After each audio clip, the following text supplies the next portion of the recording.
أحسن عملا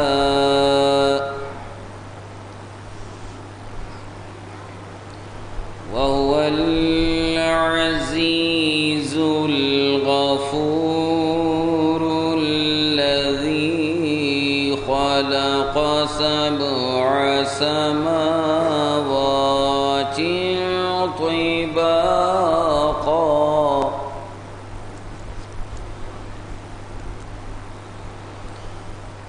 ما ترى في خلق الرحمن من تفاوت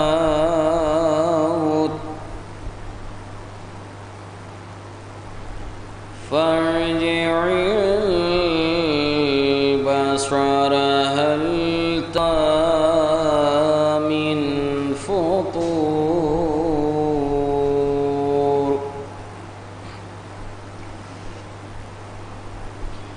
ثم ارجع البصر كرتين ينقلب إليك البصر خاسئا وهو حسير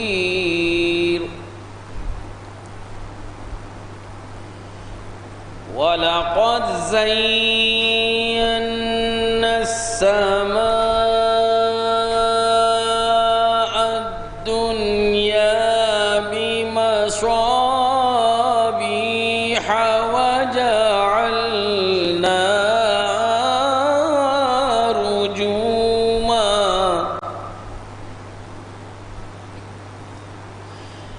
وجعلناها رجوما للشياطين وأعتدنا لهم عذاب السعير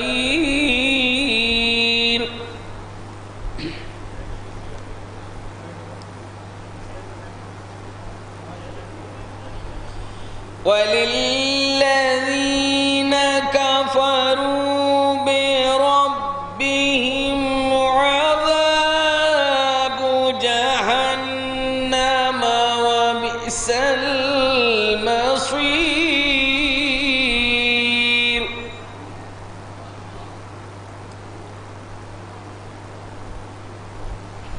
إذا ألقوا فيها سمعوا لها شيقا وهي تفور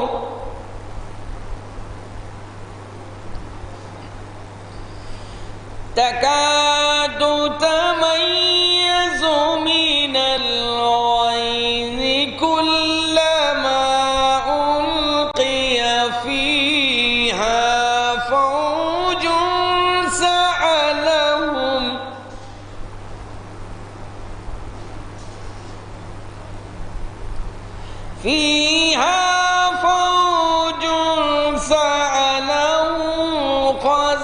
خزنتها ألم يأتكم نظير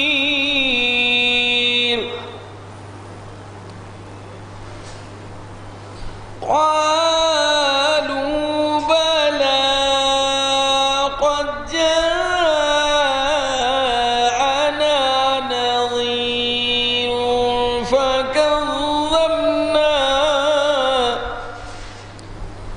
فكذبنا وقلنا ما نزل الله من شيء إن أنتم إلا في ضلال كبير. صدق الله العلي العظيم. اللهم صل على محمد وآل محمد.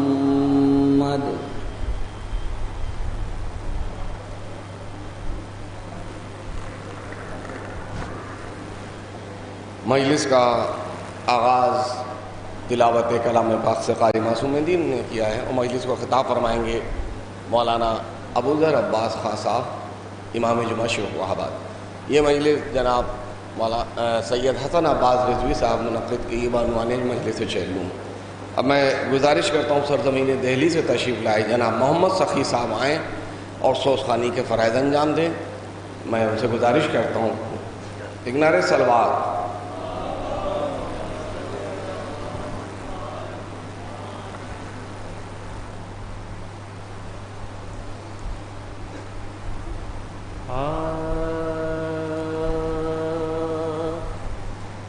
نیزے میدان میں کھاتا ہے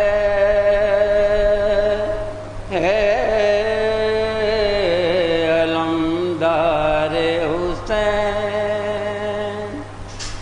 گھر کو لڑتا ہوا آتا ہے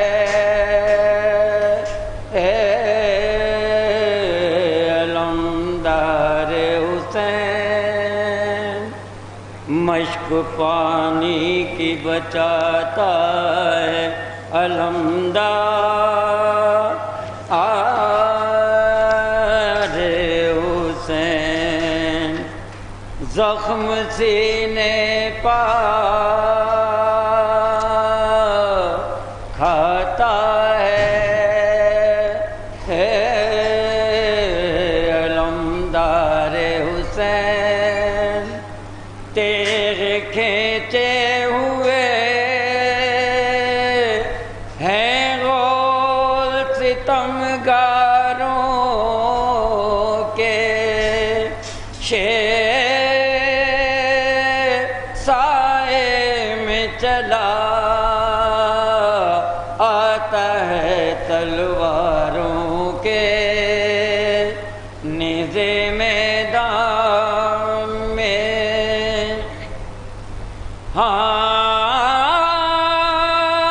ناگہاں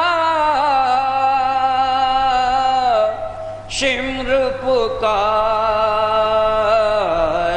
کہ نہ ہمت ہارو، ایک اسوار سے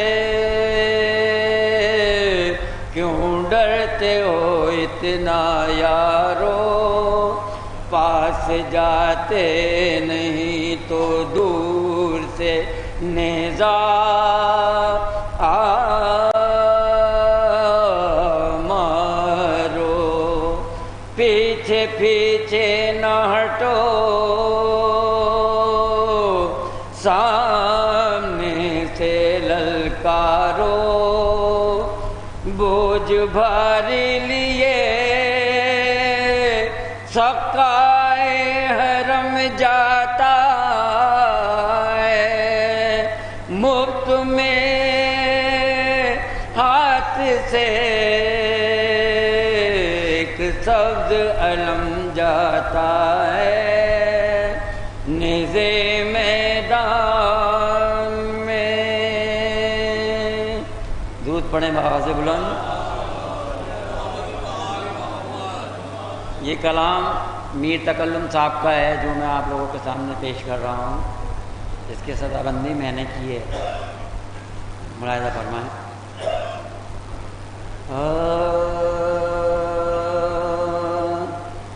ایک ننھی سی لہد رن میں بناتے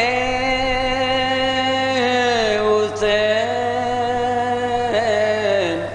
ایک ننھی سی لہد رن میں بناتے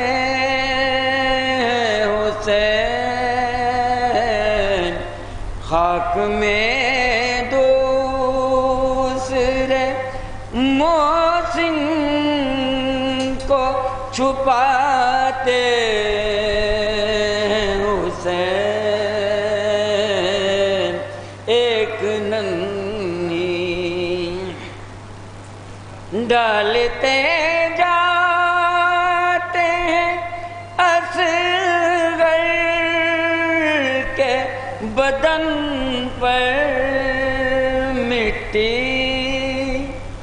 ڈالتے جاتے ہیں اصغر کے بدن پر مٹی،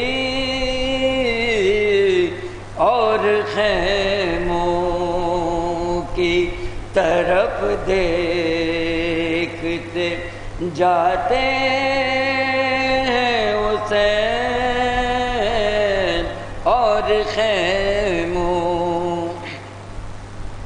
مرتے دم ننھے سے ہاتھوں نے جسے تھاما تھا، اب وہ دامن علی اصغر سے چھڑاتے ہیں حسین، اب وہ دامن علی اصغر سے چھڑاتے ہیں حسین۔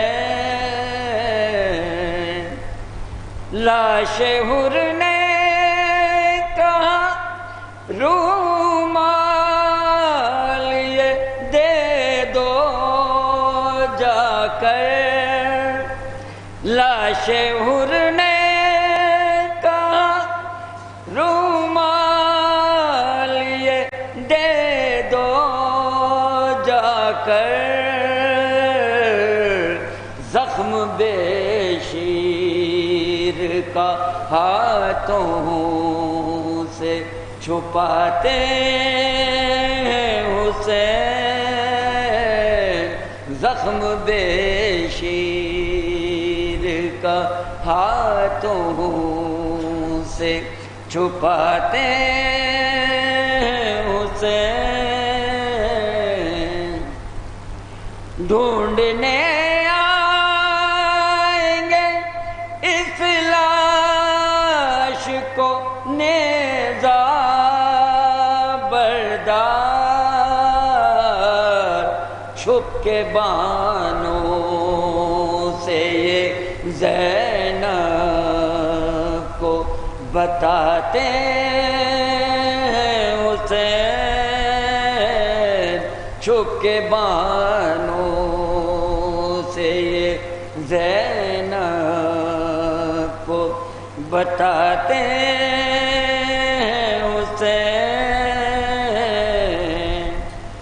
کہا سغران کے مر کر تو ملوں گی شہ سے، کہا سغران کے مر کر تو ملوں گی شہ سے، مجھ کو معلوم ہے ہر قبر میں آتے ہیں حسین، مجھ کو معلوم ہے۔ لاش عباس پا کہتی تھی یہ زہرا رو کر، اٹھو عباس تمہیں کب سے بلاتے ہیں حسین، اٹھو عباس۔ کوئی زینب کو بلا لائے تکلم جا کر، برچے اکبر کے کلیجے سے چھڑاتے ہیں حسین، برچے اکبر کے کلیجے سے چھڑاتے ہیں اسے ایک ننھی سی.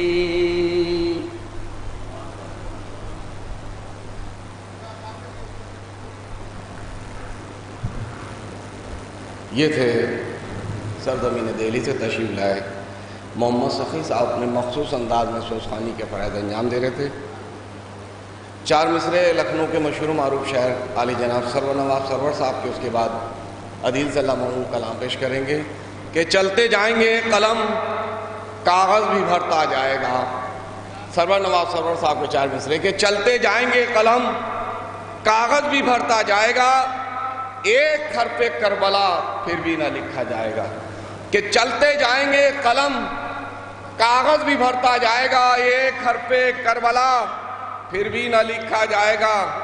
اب باب جنت پر نمازیں دستکیں دیں گی مگر، کہ باب جنت پر نمازیں دستکیں دیں گی مگر کربلا سے پوچھ کر دروازہ کھولا جائے گا. کہ کربلا سے پوچھ کر دروازہ کھولا جائے گا. انہی 4 مصروں کے ساتھ میں دعوت سخن دے رہا ہوں. عدیل صلی اللہ علیہ وسلم سے تشریف لائیں. ایک نعرہ صلوات جناب حسن عباس رضوی صاحب، جن کی مجلس ان کے پوتے اور جناب پیک دانش صاحب کے بیٹے ہیں عدیل صلی اللہ علیہ وسلم. ایک نعرہ صلوات.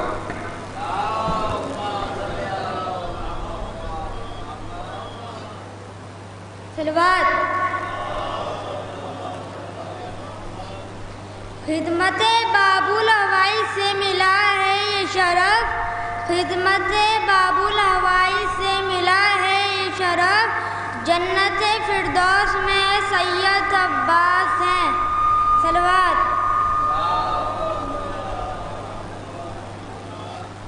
آواز دیں تو جنت سے کوثر نکل پڑیں، آواز دیں تو جنت سے کوثر نکل پڑیں، نہر فرات خیمے کے اندر نکل پڑے. یہ صبر کا مقام ہے ورنہ وہ حسین ہے، انگلی جہاں لگا دے سمندر نکل پڑے. صلوات.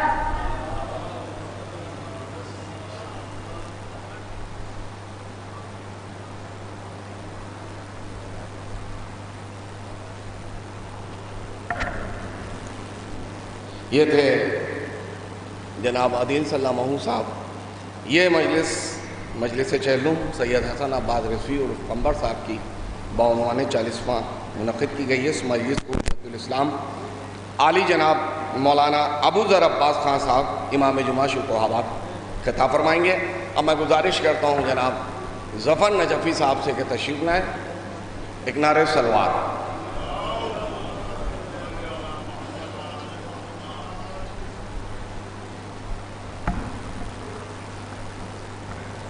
ایک بہت بلند نعرہ صلوات پڑھیں آپ.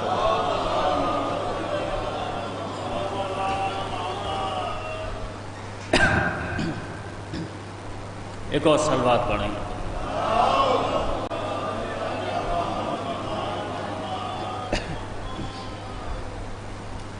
نوحے کا ایک مطلب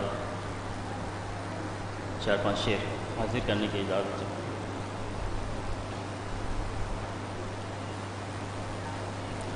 ہوائیں آئیں کہ دیر تک گری یوں ماتم کی صدائیں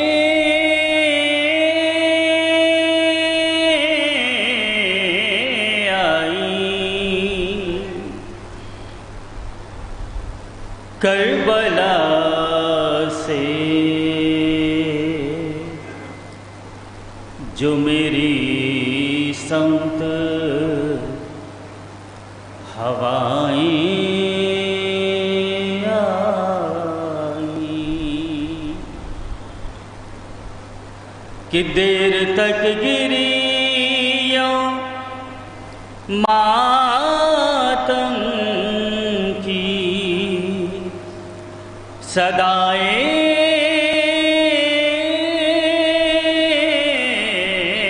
آئیں کربلا سے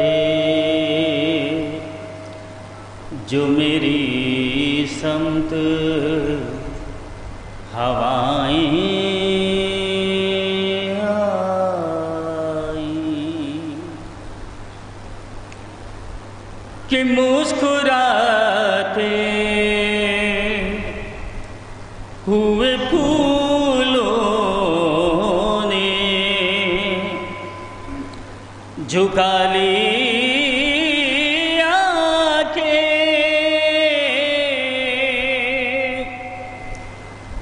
مسکراتے ہوئے پھولوں نے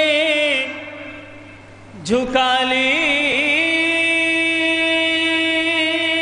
آنکھیں کہ یاد جب بھی علی اصغر کی ادائیں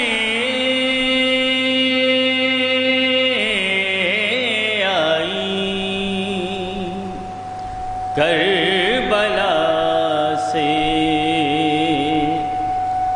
جو میری سمت ہوائیں آئیں. قیامت کا مصرع پیش کرتا ہوں، دیکھیے کہ پھول مہکے جو بہاروں تو سوچا میں نے کہ پھول مہکے جو بہاروں میں تو سوچا میں نے کن شہیدوں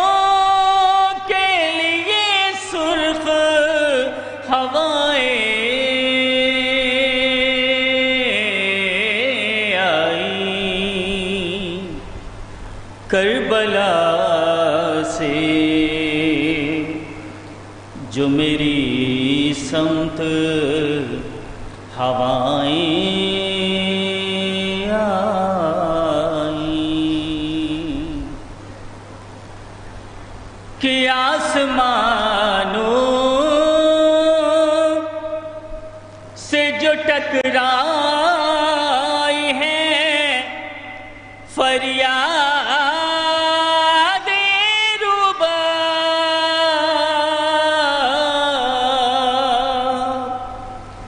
کہ آسمانوں سے جو ٹکرائی ہے فریاد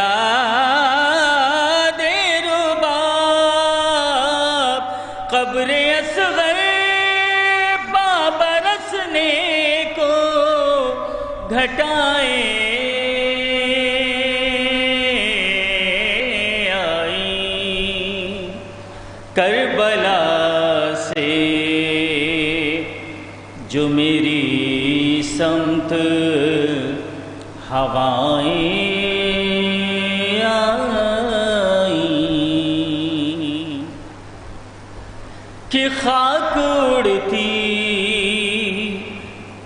رہی رستے میں بڑی دیر طلب کہ خاک اڑتی رہی رستے میں بڑی دیر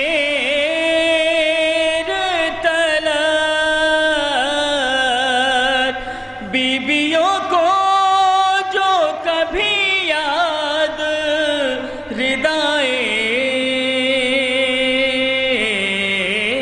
آئیں کربلا سے جو میری سمت ہوائیں آئیں کہ دیر تک گریوں ماتم کی صدائیں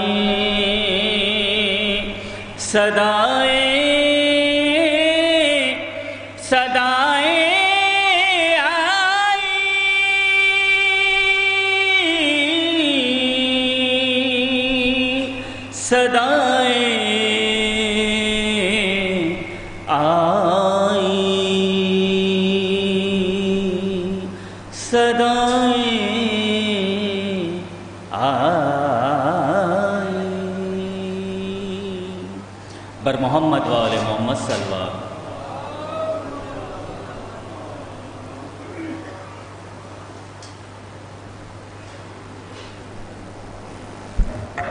اب میں گزارش کرتا ہوں سرزمین بریلوی سے تشریف لائے جناب تصور عباس بریلوی صاحب سے کہ وہ تشریف لائیں، اور اس کے بعد مجلس کو خطاب فرمانے ابوذر عباس خان صاحب قبلہ جو موجود ہیں فرش مجلس پر، ایک نعرہ سلوات۔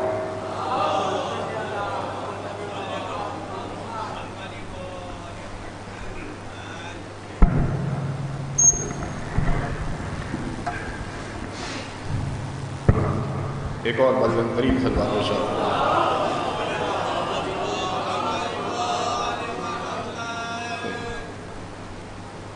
اوپر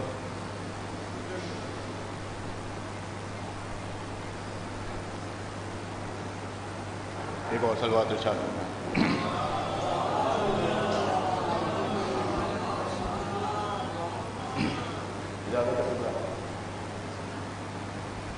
حضرات اکرام، بارگاہ باب الحوائج میں آج ہم سب یہاں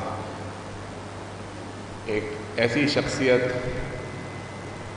کے چہلم کی مجلس میں شرکت کرنے کے لیے تشریف لائے ہیں جس نے اپنی عمر کا ایک طویل حصہ اس بارگاہ کی خدمت کرتے ہوئے گزار دیا۔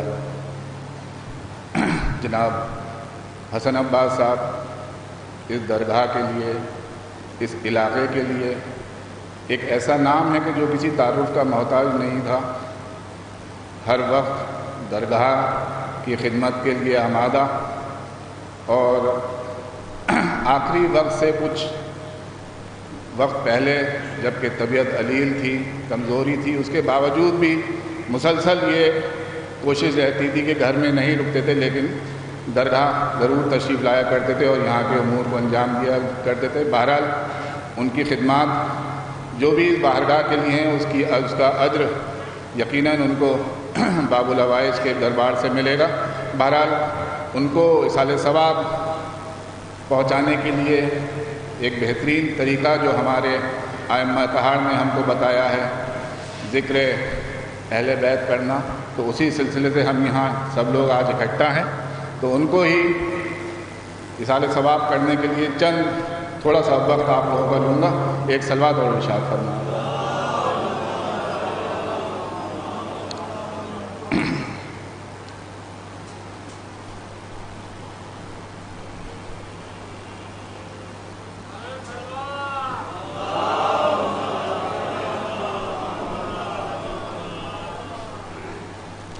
مسدس کے چند بند بہت جلدی حاضر کر دیتا ہوں، قبلہ تشریف لے آئے ہیں، آپ کو ان کا بیان سماعت کرنا ہے۔ بہرحال بس تھوڑا سا آپ کے ذہنوں کو آمادہ کرنے کے لیے تاکہ آپ تیار ہو جائیں حضور کی تقریر سننے کے لیے، ایک صلوات ارشاد فرمائیں، میں پیش کرتا ہوں۔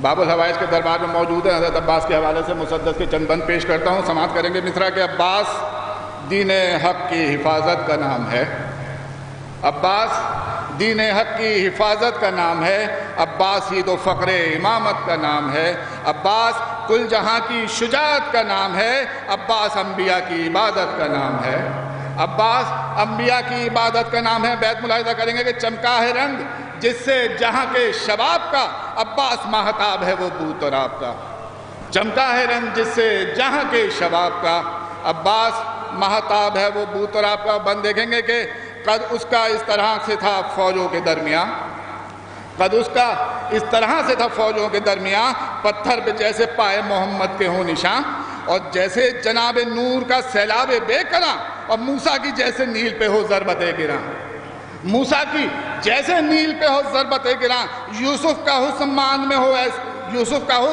مان میں ہو ایسا جمیل تھا، اور میدان کربلا میں وہ حق کا خلیل تھا، میدان کربلا میں وہ حق کا خلیل تھا۔ اور یہ شعر بھی بطور خاص آپ کے اذہان عالیہ کی نظر کرتا ہوں کہ عباس جس کے نام سے ڈرتی تھی بزدلی، عباس جس کے نام سے ڈرتی تھی بزدلی، عباس دین حق کے چراغوں کی روشنی، اور عباس جس کے نام سے قائم ہے بندگی، عباس جس نے پیاس کو بخشی ہے زندگی، عباس جس کے نام سے قائم ہے بندگی، عباس جس نے پیاس کو بخشی ہے زندگی، اسلام کے بدن کی رگے جاں کا نام ہے، عباس دین حق کے نگہباں کا نام ہے، اسلام کے بدن کی رگے جاں کا نام ہے، عباس دین حق کی نگہباں کا نام ہے۔ اور یہ بند ملاحظہ کرتا ہوں، منظر ہے، ملاحظہ کریں گے کہ مشک و علم کو لے کے جو نکلا علی کا لال، مشک و علم کو لے کے جو نکلا علی کا لال، آنکھیں لیے ہوئے تھی وہی حیدری جلال، اور فوجیں لہیں کا دیکھ کے گہنا گیا ہلال، حیدر کے لال تو نے تو دکھلا دیا کمال، مشک علم کو لے کے جو نکلا علی کا لال، آنکھیں لیے ہوئے تھی وہی حیدری جلال، اور فوجیں لہیں کا دیکھ کے گہنا گیا ہلال، حیدر کے لال تو نے تو دکھلا دیا کمال۔ کچھ اس طرح نگاہوں پہ لشکر اٹھائے تھا، دو انگلیوں پہ جیسے کوئی در اٹھائے تھا، کچھ اس طرح نگاہوں پہ لشکر اٹھائے تھا، دو انگلیوں پہ جیسے کوئی در اٹھائے تھا، دو انگلیوں پہ جیسے کوئی در اٹھائے تھا۔ اور یہ بھی بند ملاحظہ کریں کہ بیعت کا ذکر شانے کٹا کر مٹا گیا، بیعت کا ذکر شانے کٹا کر مٹا گیا، وہ شیر بن کے ایسے لعینوں پہ چھا گیا، اور باطل کے دل میں خوف کا طوفان سما گیا، بھاگو وہ کہہ رہے تھے کہ عباس آ گیا، جنگ علی کا اس طرح جوہر دکھائے ہیں، جنگ علی کے اس طرح جوہر دکھائے ہیں، تیرے تبر بغیر ہی لشکر بھگائے ہیں، جنگ علی کے اس طرح جوہر دکھائے ہیں، تیرو تبر بغیر ہی لشکر بھگائے ہیں۔ اور یہ بند آخر ملاحظہ کریں گے کہ مشکل کشا کے خواب کی تعبیر اس میں ہے، مشکل کشا کے خواب کی تعبیر اس میں ہے، باب وفا کی ایک نئی تفسیر اس میں ہے، انسانیت کے عزم کی تصویر اس میں ہے، اور اے دین مصطفیٰ تیری تقدیر اس میں ہے، اے دین مصطفیٰ تیری تقدیر اس میں ہے۔ اور بیت دیکھیں کہ اس سے شجاع جہاں میں کوئی نہ رضا ہوا، حیدر کے بعد دوسرا وہ لافتہ ہوا، حیدر کے بعد دوسرا وہ لافتہ ہوا۔ بہت بہت شکریہ۔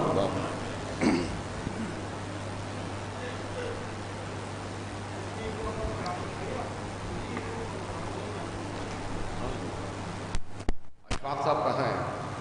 اشفاق الیکٹریشنر سے گزارش ہے یہاں پہ تشریف لیں، اشفاق بھائی 4 مصرے سرور نواز سرور صاحب کو، اس کے بعد خطیب اہل بیت علی جناب ابو ذر عباس صاحب خان صاحب تک خطاب فرمائیں گے کہ شاعر تھے مقرر تھے نبی سے پہلے، 4 مصرے سرور نواز سرور صاحب کے، کہ شاعر تھے مقرر تھے نبی سے پہلے، تھی اور زبان عربی سے پہلے، کہ شاعر تھے مقرر تھے نبی سے پہلے، تھی اور زبان عربی سے پہلے، لگتا ہے مگر نہج بلاغہ پڑھ کر، کہ لگتا ہے مگر نہج بلاغہ پڑھ کر، بولا ہی نہیں کوئی علی سے پہلے، بولا ہی نہیں کوئی علی سے پہلے۔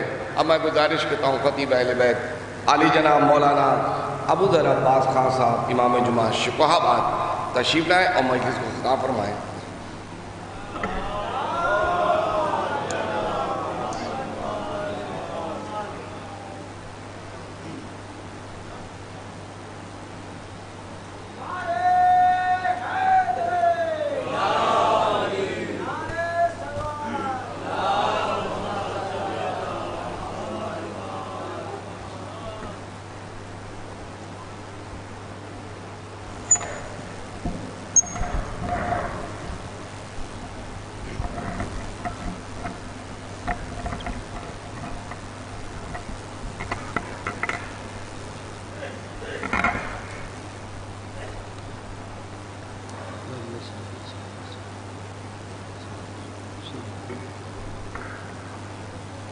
فاتحہ.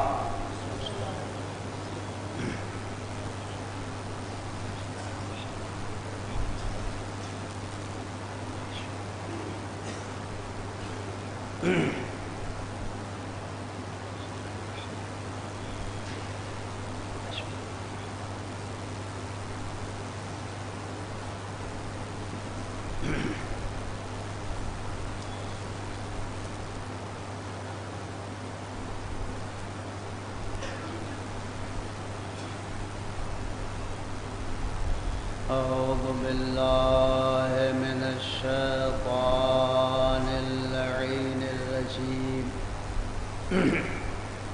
بسم الله الرحمن الرحيم. حسبنا الله ونعم الوكيل. نعم المولى ونعم النصير. الحمد لله الذي هدانا لهذا وما كنا لنهتدي لولا أن هدانا الله. لقد جاءت رسل ربنا بالحق. الصلاة والسلام والتحية والإكرام على السيد النبي الأمي المكي المدني القرشي الهاشمي الأبدعي التهامي السيد البهي السراج المضيء الكوكب الدري صاحب الوقار والسكينة المدفون بأرض المدينة العبد المؤيد ورسول المسدد المصطفى الأمجد المحمود الأحمد حبيب إله العالمين وخاتم النبيين ورحمة للعالمين أبي القاسم محمد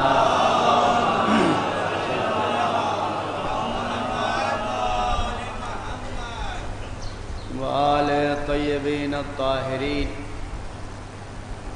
سيما على الوالي الولي السيد الرضي الإمام الوسيع الحاكم من السجلي المدفون بأرض الغريب مظهر العجائب مظهر الغرائب مفرق الكتائب أسد الله الغالب غالب على كل غالب مولانا علي بن أبي طالب.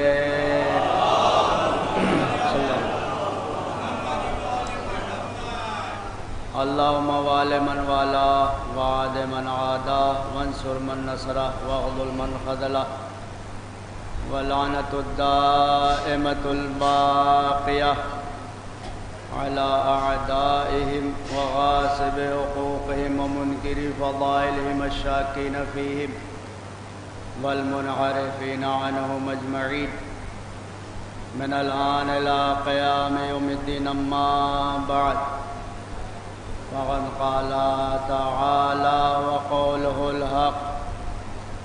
بسم الله الرحمن الرحيم. وَاعْبُدْ رَبَّكَ حَتَّى يَأْتِيَكَ الْيَقِينُ. ایک صلوات ارشاد.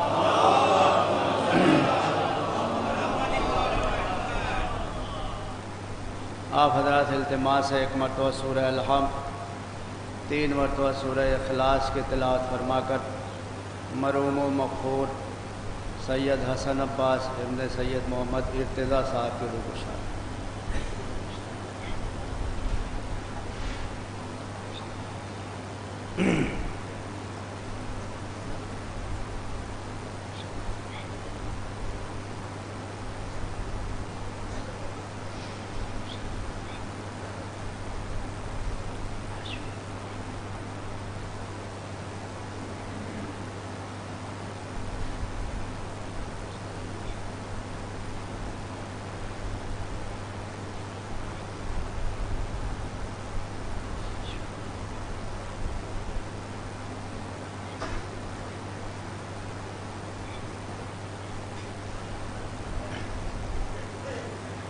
ایک صلوات ارشاد فرمایا فرما.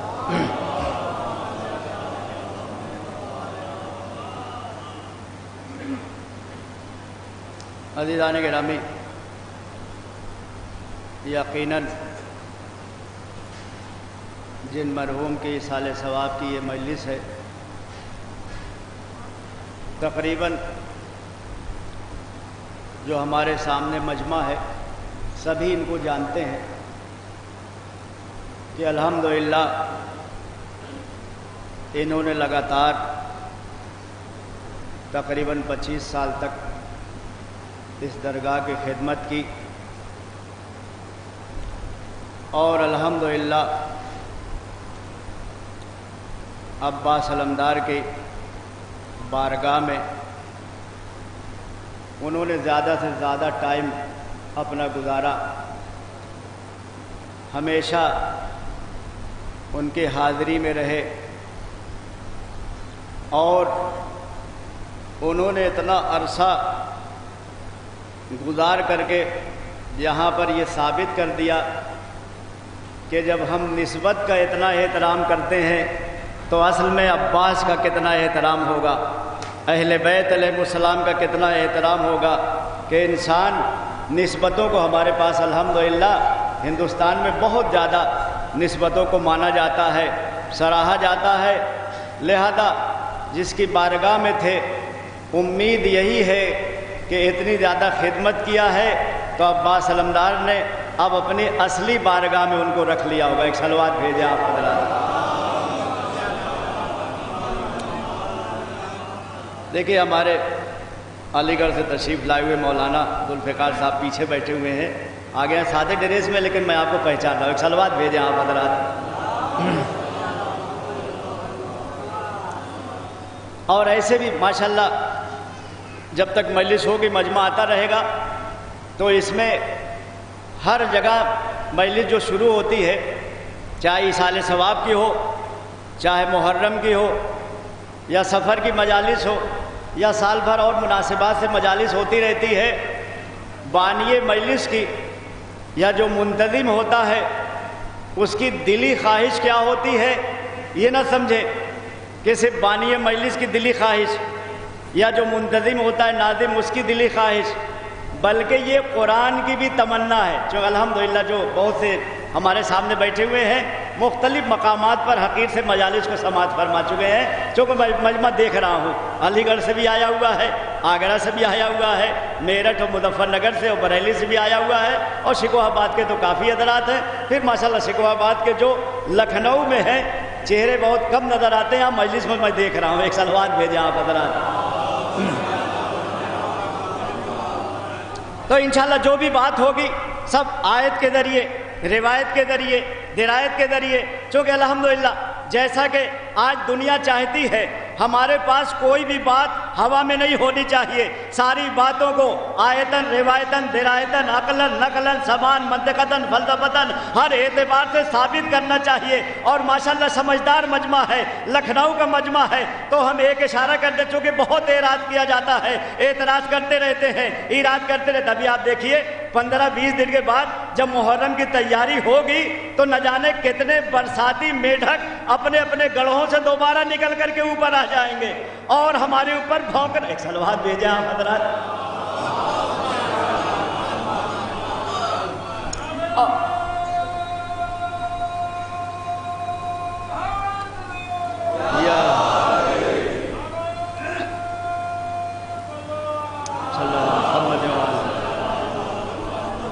وہی پرانے ارادات، وہی اشکالات جس کے ہزاروں مرتبہ ہمارے مجتہدین نے جواب دیا ہے، آیات اعدام نے جواب دیا ہے، اور الحمدللہ ان کو جواب دیا جاتا رہتا ہے، لیکن اس کے باوجود قرآن میں دکھا دیجئے، قرآن میں دکھا دیجئے۔ تو آج ہم یہیں سے شروعات کر رہے ہیں، اور جو بیچ میں خلا ہے یقیناً چونکہ اتنے بزرگ نہیں ہیں کہ آرڈر دے دیں کہ آپ آگے بڑھیں، لیکن جب قرآن کی آیت میں پڑھوں گا تو آیت کے ذریعے سے آپ کو پتہ چل جائے گا کہ قرآن کا ادب کیا ہے، قرآن کا مادبہ کیا ہے، قرآن کا سلیقہ کیا ہے، قرآن کا طریقہ کیا ہے، قرآن کا بلاوا کیا ہے، قرآن کی چاہت کیا ہے، قرآن کی معنویت کیا ہے، قرآن کی مانگ کیا ہے، قرآن نے طلب کیا کیا ہے۔ مومنین آئے تو کیسے سلیقے سے بیٹھے، کیسے ادب سے بیٹھے۔ ابھی بیچ میں چونکہ بعد میں مجمع آئے گا تو ہو سکتا ہے کوئی دھوپ میں کھڑے ہو جائے، جب جگہ خالی ہے تو میں جو بانی مجلس کی خواہش ہوتی ہے اس کو پہلے قرآن کی آیت سے ثابت کر دو۔ صلوات بھیجیں آپ حضرات۔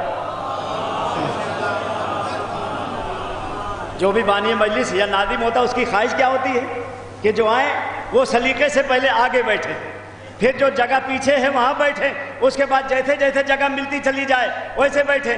لیکن یہاں عادت یہ ہے کہ آ کے جہاں پر بھی ہو سکتا ہے بیٹھ جاتے ہیں, بیچ میں جگہ رہ جاتی ہے. اب قرآن مجید کے ذریعے سے کہ یہاں پر آنے کا ادب کیا ہے, یہاں پر آنے کا سلیقہ کیا ہے, قرآن کیا کہتا ہے؟ یا ایھا الذین آمنوا اذا قیل لکم تفسحوا فی المجالس فافسحوا یفسح اللہ لکم.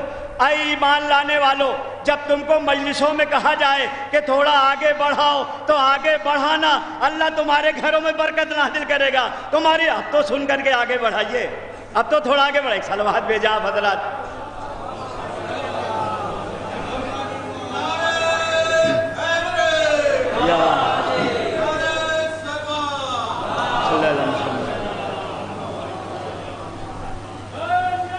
زندہ باد, زندہ باد, مرد آباد.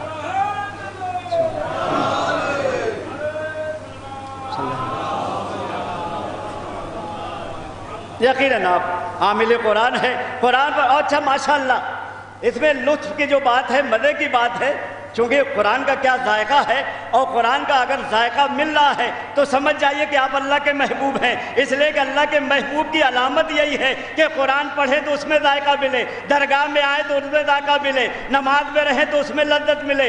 اگر لذت مل رہی ہے, آپ اللہ والے ہیں, آپ عباس والے ہیں, آپ اہل بیت والے ہیں. اس میں جو لطف کی بات ہے, مزے کی بات ہے کہ قرآن مجید نے جب دعوت دیا ہے تو دعوت دینے کے کئی طریقے رکھے ہیں, لیکن فرش ادا میں بلایا تو دعوت کا طریقہ بدل دیا. اس لیے کہ قرآن میں بلانے کے 8 طریقے ہیں جو اللہ نے دعوت دیا ہے. وہ 8 طریقے کیا ہیں؟ یا ایھا الملا, یا ایھا القوم, یا ایھا الکتاب, یا ایھا الیہود, یہی تو ہے نا. اے یہودیو تم سے کہا جا رہا ہے, اے مجوسیو تم سے کہا جا رہا ہے, اے عقل والو تم سے کہا جا رہا ہے, اے کتاب والو تم سے کہا جا رہا ہے, اے لب لباب رکھنے والو تم سے کہا جا رہا ہے, اے اصالت رکھنے والو تم سے کہا جا رہا ہے, اے حقیقت. ایک صلوات بھیجا آپ حضرات. ایک اور صلوات بھیجیں آپ حضرات.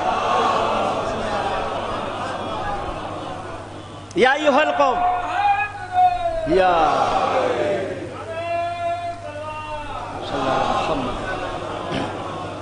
یا ایھا القوم, اے قوم والو تم سے کہا جا رہا ہے, اے کتاب والو تم سے کہا. لیکن جب مجلس میں بیٹھنے کا ادب سکھایا کہ مجلس میں آ کے کیسے بیٹھیں, یہاں کا ادب کیا ہے, یہاں کا طریقہ کیا ہے, تو سارے جملے بدل کر کے کیا جملہ رکھا؟ یا ایھا الذین آمنو, اے ایمان لانے والو, جب تم سے کہا جائے کہ مجالس میں کیسے بیٹھنا ہے ایسے آ کر کے بیٹھو. پروردگارہ اور کوئی جملہ کیوں نہیں رکھا؟ ایمانداروں سے کیوں خطاب کیا؟ ہو سکتا ہے جواب آئے, جو ایمان والا ہوگا وہی تو بیٹھے گا, بے ایمان تو باہر سے کہے گا یہ کفر ہو رہا ہے, یہ الحاد ہو رہا ہے, یہ شرک ہو رہا ہے. ایمان والا آ کر کے بیٹھے گا. ایک صلوات بھیجا آپ حضرات. اور الحمدللہ ہمارے پاس جو آداب میں یہ سکھایا جاتا ہے, یہ بتایا جاتا ہے, ایسا نہیں ہے کہ صرف وہ جملے ہیں ذاکرین کے, نہیں, ایک ایک بات کو قرآن مجید میں رکھا گیا ہے, ایک ایک بات کو سمجھایا گیا. صرف ہم کو اس میں غور کرنے کی ضرورت ہے, صرف ہم کو فکر کرنے کی ضرورت ہے. اور مزے کی بات یہ ہے کہ جس پر قرآن نے بہت زیادہ زور دیا ہے اس پر کام نہیں ہو رہا ہے, جس پر ایک آیت بھی نہیں آئی ہے اس پر لاکھوں لوگ کام پر لگے ہوئے ہیں. حافظہ بہت کیا جا رہا ہے, قرآن پر غور نہیں کیا جا رہا ہے. چونکہ قرآن کے لیے یعنی آپ شروع سے لے کے آخر تک دیکھیں تو جگہ جگہ آئے گا کہ کیوں غور نہیں کرتے. افلا یتدبرون القرآن ام علی قلوب اقفالها, قرآن میں غور و فکر کیوں نہیں کرتے؟ کیا تمہارے قلوب پر تالے لگا دیے گئے ہیں؟ فقروا ما تيسر منه, قرآن کو اتنی پڑھو جتنا آسانی سے سمجھ سکو. رتل القرآن ترتیلا, قرآن کو ٹھہر ٹھہر کے پڑھا کرو. ایک صلوات بھیجا آپ حضرات. اس پر اگر فکر کر جائے دنیا, آج جو ہماری حالت ہے, پوری دنیا مسلمانوں کی حالت ہے, صحیح معنی میں اگر قرآن پر غور کر لیا جائے, قرآن پر فکر کر لیا جائے, جس دن سے بھی قرآن پر فکر کرنے کی شروعات ہو جائے گی اسی دن سے ہماری حالت بدلنا شروع ہو جائے گی. چونکہ جس بات پر بہت زیادہ زور دیا گیا ہے کہ غور کیا کرو, فکر کیا کرو, کیا تمہارے عقل نہیں ہے؟ کیا تمہارے فہم نہیں ہے؟ کیا تمہارے ذکا نہیں ہے؟ کیا تم فریس نہیں ہو؟ کیا تم سلیس نہیں ہو؟ کیا تم فہیم نہیں ہو؟ کیا تم فقیہ نہیں ہو؟ کیا تم سمجھدار نہیں ہو؟ کیا تمہارے پاس لب نہیں ہے؟ کیا تمہارے پاس لبابہ نہیں ہے؟ کیا تمہارے پاس اصالت نہیں ہے؟ کیا تمہارے پاس عقل نہیں ہے؟ کیا تمہارے پاس نقل نہیں ہے؟ کیا تمہارے پاس فہم نہیں ہے؟ کیا تمہارے پاس دعوت کا سلیقہ نہیں ہے؟ کیا تمہارے پاس قربت نہیں ہے؟ کیا تمہارے پاس طہارت نہیں ہے؟ کیا تمہارے پاس نجابت نہیں ہے؟ کیا تمہارے پاس شرافت نہیں ہے؟ کیا تمہارے پاس کرامت نہیں ہے؟ کیا تمہارے پاس فہم نہیں ہے؟ کیا تمہارے پاس علم نہیں ہے؟ کیا تمہارے پاس سوچنے سمجھنے کی صلاحیت نہیں؟ ایک صلوات بھیجیں آپ حضرات۔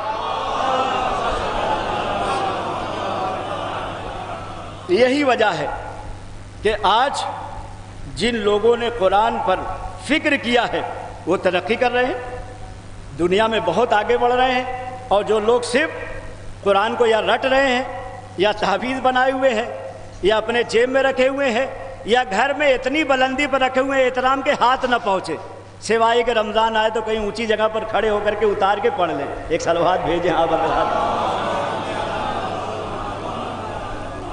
حالانکہ اس سے ہم کو فکر کرنا ہے، غور کرنا ہے، آگے بڑھنا۔ جیسے کہ ایک ملا نصر الدین صاحب کے لیے مشہور ہے کہ ان کی جب دعوت کی گئی اور دعوت میں ان کو ناشتے میں کلیجی دی گئی، جب کلیجی انہوں نے کھایا تو بہت زیادہ پسند آئی۔ دیکھیں آج جنہوں نے قرآن پر غور و فکر کیا ہے وہ کہاں تک پہنچ گیا، وہ کتنی ترقی کر رہا ہے، اور جو لوگ صرف قرآن کو رٹ رہے ہیں، قرآن مجید میں غور و فکر نہیں کر رہے، ان کی حالت زار کیا ہے آپ کے سامنے ہے۔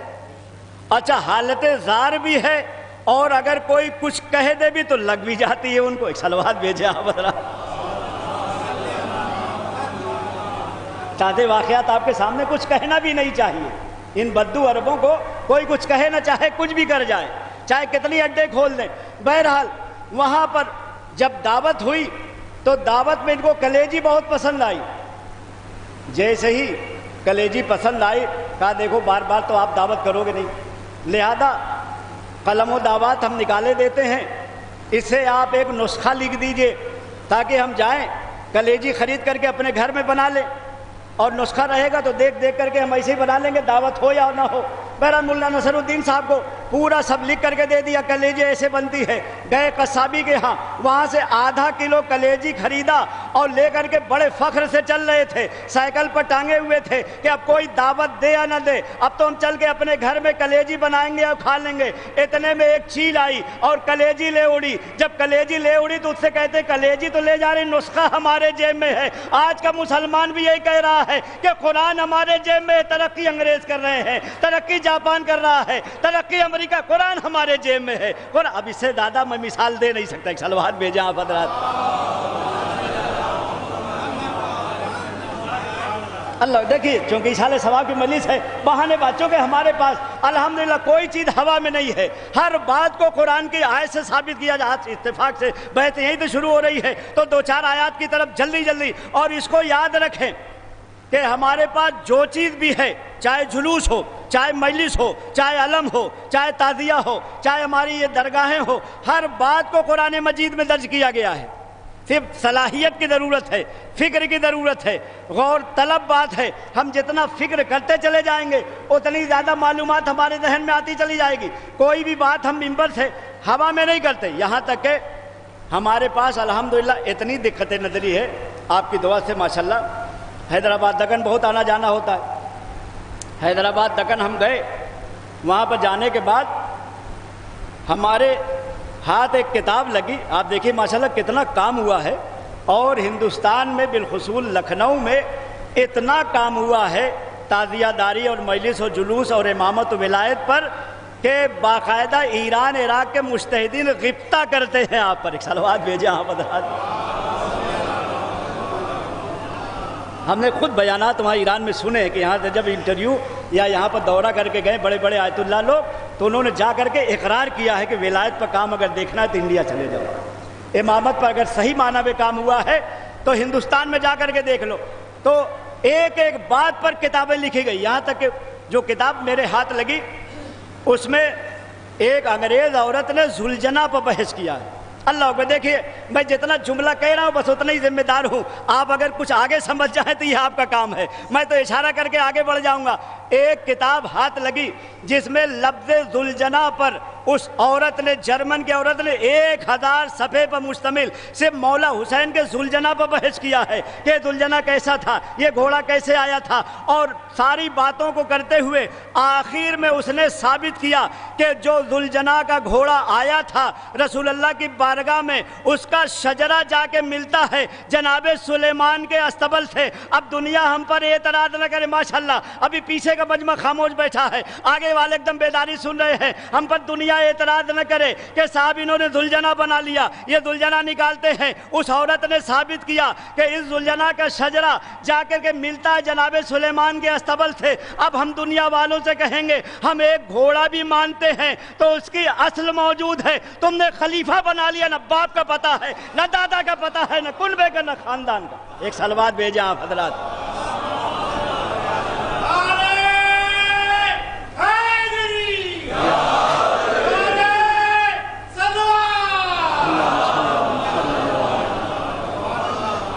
دیکھیں بہت سے لوگ جو نئے ہیں لکھنؤ کے وہ غور سے ہم کو دیکھ رہے ہیں، حالانکہ لکھنؤ کے مختلف مقامات پر ہم پڑھ چکے ہیں، سبطین آباد بھی پڑھے ہیں، مصاحب گنج ہے یا ٹھاکر گنج ہے، یہاں پر بھی کبھی کبھی پہلے آئے ہیں، 3-4 سال سے خلا ہے۔ ایک صلوات بھیجیں آپ حضرات۔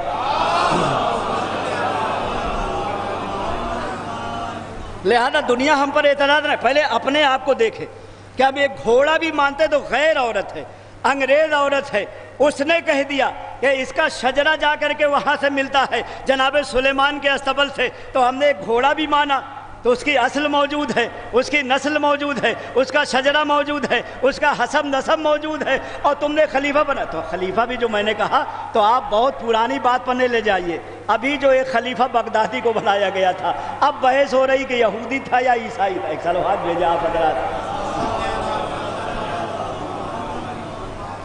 تو انشاءاللہ شروعات یہاں سے کہ قرآن میں غور کریں، قرآن میں فکر کریں، اور اس بارگاہ میں بیٹھے ہوئے اس جملے کی طرف بھی اشارہ کر دیا جائے کہ آخر وجہ کیا ہے کہ ہمارے ہندوستان کیا پوری دنیا میں جو ذاکری ہے، جو مجالس ہے، جو جلوس ہے، جو علم ہے، جو ذرائع اور وسائل ہیں، پوری دنیا میں ایک ہی طریقے سے ہیں، کہیں پر تشکیک نہیں ہے، کہیں پر تردید نہیں ہے، کہیں پر چوچرا نہیں ہے، ہر جگہ پر ماتم ہو رہا ہے، ہر جگہ پر مجلس ہو رہی ہے، ہر جگہ پر ایصال ثواب یہاں پر، لیکن ہمارے جو بڑے بھائی ہیں وہ بیچارے ابھی بھی شک میں پڑے ہوئے ہیں۔ دیکھیے ہم نے اتنا احترام کیا، اپنا بڑا بھائی بنایا، اور صرف بڑا بھائی نہیں بنایا ہے، بڑے بھائی کی پہچان کیا ہوتی ہے کہ کوئی نعمت آ جائے تو پہلے آپ، رمضان میں افطار اگر سج جائے تو ہم کہتے ہیں 5 منٹ پہلے آپ کھا لیجیے، آپ بڑے بھائی ہیں، ہم آپ کے، ماشاءاللہ اشارہ کافی ہے۔ ایک صلوات بھیجیں آپ حضرات۔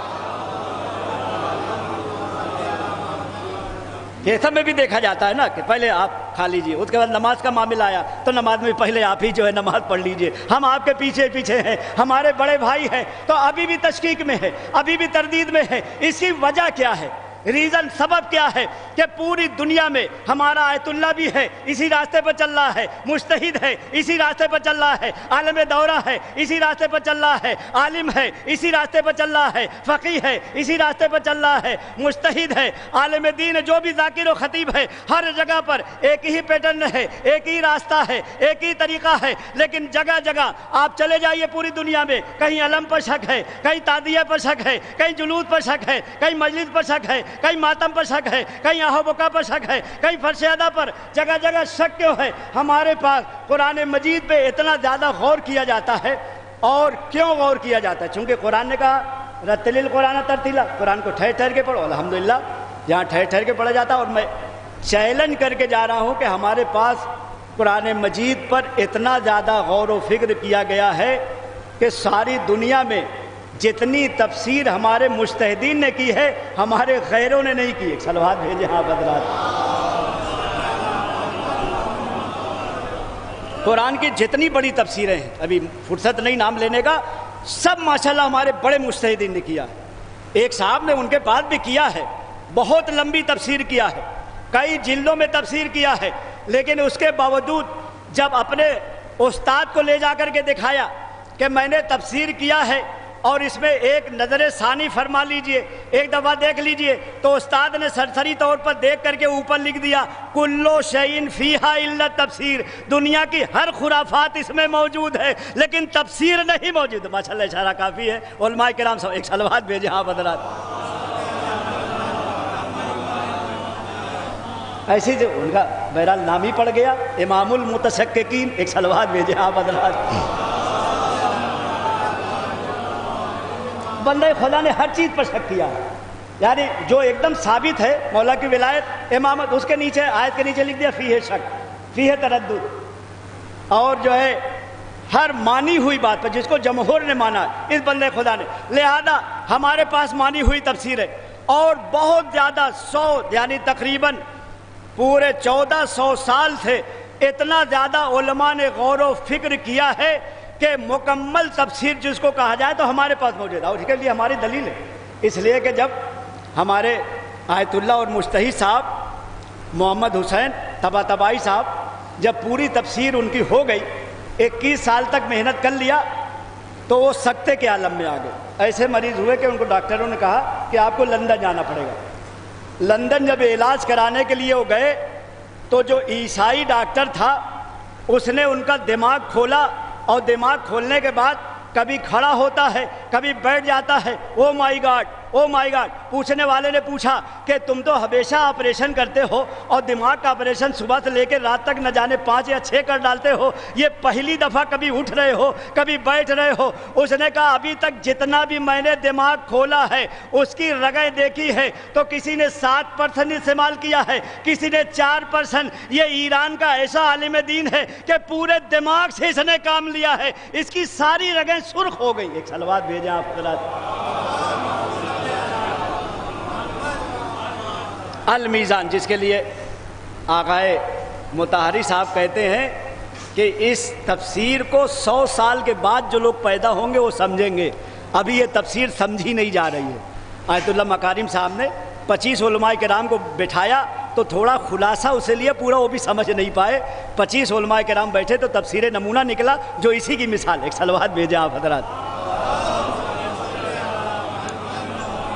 دیکھیں انشاءاللہ بات کو واضح کرنے کے لیے مثال دے دے تاکہ بات اور واضح ہو جائے کہ آخر وجہ کیا ہے کہ ہمارے پاس الحمدللہ ہر بات، کہیں پر بھی شک نہیں ہے، کہیں پر بھی تردید نہیں ہے، ہر جگہ پر پوری دنیا میں حسین حسین ہو رہا ہے۔ ہمارا مجتہد بھی کر رہا ہے، ہمارا آیت اللہ بھی کر رہا ہے، ہمارے صغار و کبار بھی کر رہے ہیں، کہیں شک نہیں ہے۔ نظر ہو رہی ہے تو ہر جگہ ہو رہی ہے، نیاز ہے تو ہر جگہ پر ہے، حاضری ہے تو ہر جگہ پر ہے، بارگاہیں ہیں تو ہر جگہ پر ہے، مجالس ہے۔ لیکن ان کے ہر گاؤں میں پتہ چلا کہ ایک ٹولہ نکلا، سعودی سے تھوڑا سا پیسہ آ گیا، بہک گئے، پیسہ بند ہو گیا، پھر آنے لگے نظر نیاز میں۔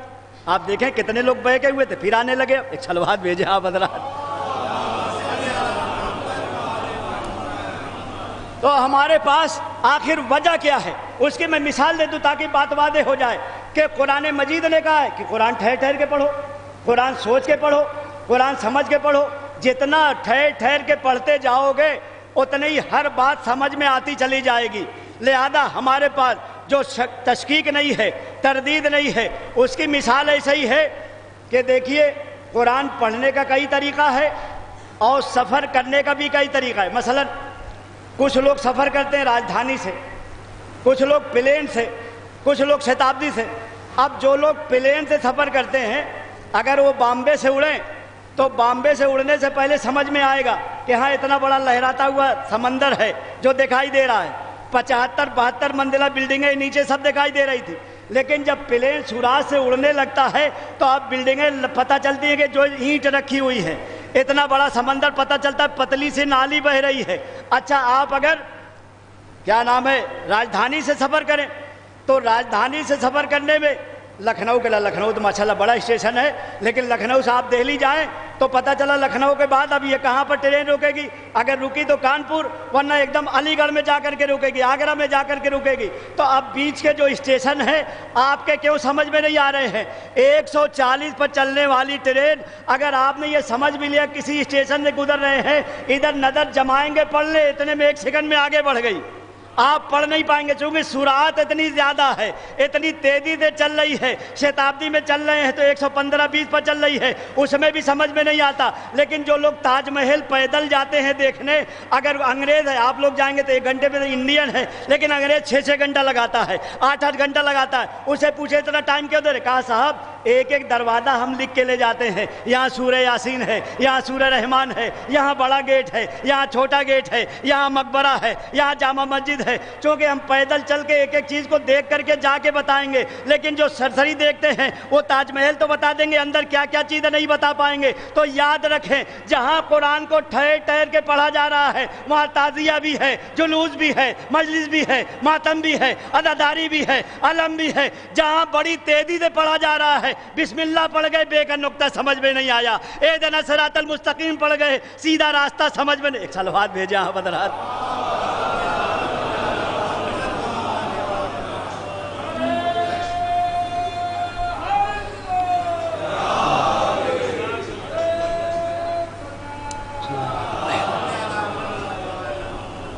لہذا سرسری طور پر پڑھنے والوں کو گھاٹا کیا ہے، نقصان کیا؟ اور یہ میں نے دیکھا ہے کہ آج آپ اگر چلے جائیں کسی گاؤں دیہات یا شہر میں تو ایک دادا اپنا پوتے کو لائے گا، نواسر ہم نے کہا بھائی 8 سال کا بچہ آپ لے کے آئے، کیا بات ہے؟ ارے حضور کیا ہمارا یہ پوتا ہے 8 منٹ میں پارا پڑھ جاتا ہے۔ آپ دیکھیں جب کھڑے ہو کر کے پڑھنا شروع کر دیتے ہیں، اگر کوئی پیچھے سے لقمہ دے دے تو بھول جاتے ہیں۔ ایک صلوات بھیجیں آپ حضرات۔ اتنی سرعت ہوتی ہے، چونکہ پتہ چلا یہاں 10 دن پڑھنا ہے، پھر آگے جا کے پھر 10 دن پڑھنا ہے، یہاں 1 لاکھ لے لیا، آگے جا کے 1 لاکھ لے لیا، کہیں 50,000 لے لیا، اس طرح سے 2-3 جگہ سیٹنگ رہتی ہے، تو ان کو 8-9 منٹ میں ایک پارا پڑھنا ہی ہے۔ لہذا تعریف کرتے ہیں، ارے صاحب یہ میرا بھتیجا ہے، یہ میرا نواسا ہے، یہ میرا پوتا 8 منٹ میں ایک پارا۔ ماشاءاللہ آپ بھی مولانا، ہم بھی ایران سے پڑھنے کے بعد 13 سال ایران پڑھنے کے بعد ابھی بھی قرآن لے کے بیٹھتے ہیں تو ممبر سے میں عرض کر رہا ہوں، کبھی بھی ایک پارا پڑھنے میں 50 منٹ سے کم نہیں لگتا۔ ایک گاؤں دیہات کا بچہ 8 منٹ میں پڑھ جائے اور ہم لوگ امامہ لگا کے آئے 50 منٹ کیوں؟ اس لیے کہ غور کرنے کا حکم ہے، اور یہ جو جلدی پڑھایا نہیں جا رہا ہے، یہ سیاست ہے کہ قرآن کو رٹ کے ایسے ہی جلدی پڑھ لو، ورنہ جب غور کرنے لگو گے درگاہیں سمجھ میں آئے گی، بارگاہیں سمجھ میں آئے گی، محرم سمجھ میں آ جائے۔ ایک صلوات بھیجا حضرات۔ یہی وجہ ہے کہ جو ان کے سمجھ میں نہیں آ، اور الحمدللہ جہاں سمجھ میں آ رہا ہے وہاں بڑی تیزی سے تیسرا کلمہ پڑھنے میں دیری نہیں ہو رہی ہے۔ کتنے مفتیان کرام ہیں جو چلے آ رہے ہیں ہماری طرف۔ یہی وجہ ہے کہ آج آپ کو بہت زیادہ اپنے مذہب کے بارے میں بتانے کی ضرورت نہیں ہے۔ کونوا دعاۃ الناس بغیر السنتکم، تم لوگوں کو بلاؤ اپنی زبان کے علاوہ اپنے کردار سے بلاؤ، اپنے اخلاق سے بلاؤ۔ مجلس سننے کے بعد جب درگاہ سے جاؤ تو باہر نکلنے کے بعد لوگ خود کہیں یہ علی والا آ رہا ہے، یہ حسین والا آ رہا ہے، یہ عباس والا آ رہا ہے، اور دنیا خود کہے کہ جب علی والے ایسے ہیں تو علی کیسا رہا ہوگا، جب حسین والے ایسے ہیں تو حسین کیسے۔ ایک صلوات بھیجیں آپ حضرات۔ آج اتنا زیادہ ایران نے ہم کو پہچانوا دیا کہ ساری دنیا میں ہم کو جانا جاتا ہے، ساری دنیا میں ہم کو پہچان۔ ماشاءاللہ اس سال ثواب کی مجلس ہے، اس بات کی طرف بھی اشارہ کر دیں، یہ بار بار جو آپ کو بلایا جاتا ہے مجلسوں میں اپنی پرانی پہچان بنانے کے لیے، اس لیے کہ تھوڑا سا ہم پہچان سے ہٹ گئے ہیں، تھوڑا سا اس راستے سے ہٹے ہوئے ہیں، بار بار دعوت دی جا رہی ہے، بار بار بلا، چونکہ اس سال ثواب کی مجلس ہے لہذا ابھی میں تمہید سے گزر رہا ہوں کہ بار بار کیوں بٹھایا جاتا ہے، کیوں بلایا جاتا ہے۔ یہ بھی قرآن سے ثابت ہے، یہ بھی انبیاء کرام سے ثابت ہے کہ یہاں بار بار بلا کر کے آپ کو کیا سمجھایا جا رہا ہے، آپ کو کیا بتایا جا رہا ہے۔ ایک تو ہم اپنی پرانی پہچان پر آنا چاہتے ہیں، اور اس پر کافی دلیل، چونکہ آج ہماری پہچان ہے، آج پوری دنیا میں ہم کہیں بھی چلے جائیں اب چھپنے والے نہیں ہیں۔ اسی وجہ سے آپ دیکھیے تقریباً 26 لاکھ لوگوں میں سے 13 لاکھ کا مجمع آ چکا تھا، ایک ایرانی عالم دین کو گرفتار کیا، اتنے لوگ نہ جانے کیا کیا بولے۔ ہماری پہچان ہو گئی ہے، ہم کو دیکھا جا رہا ہے، ہم کو سمجھا جا رہا ہے۔ صلوات بھیجا آپ حضرات۔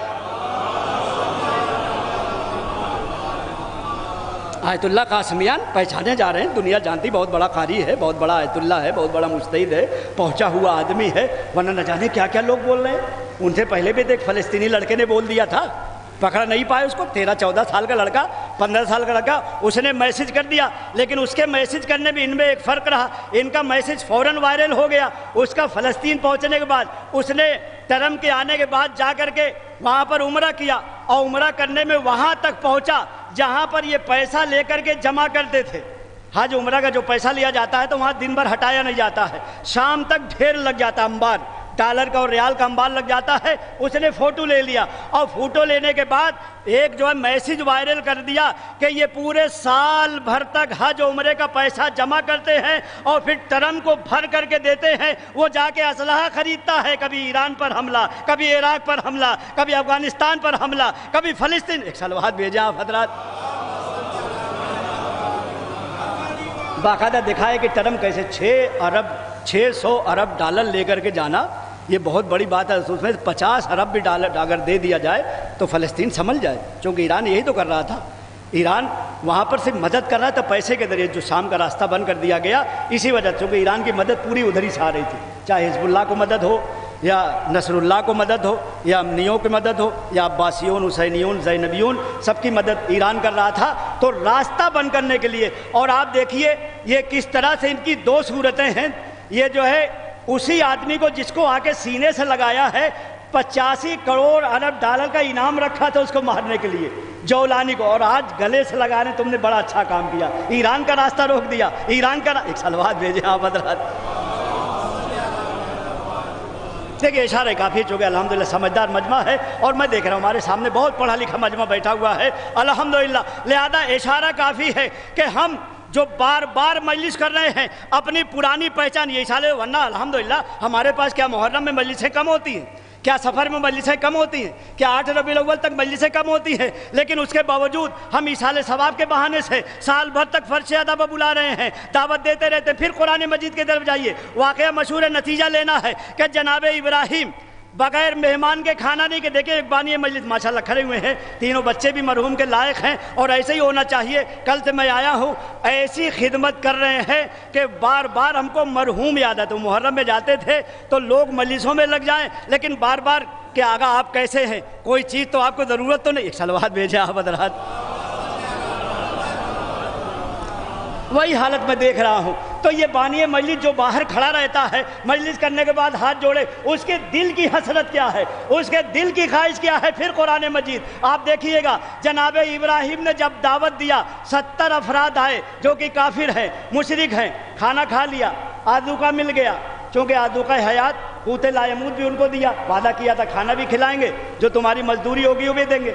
جب مزدوری وغیرہ دے دیا, جانے لگے تو ان میں جو بزرگ کا حضور بڑی زحمت اٹھایا, آپ کی خواہش کیا, آپ کی تمنا کیا؟ کہا کہ ایسا ہے کہ تمنا میری ہے کہ ایک سجدہ کر کے چلے جاؤ. اور بیچارے کافر مشرک کیا جانے سجدہ, لہذا تھوڑا ناراض بھی ہو گئے.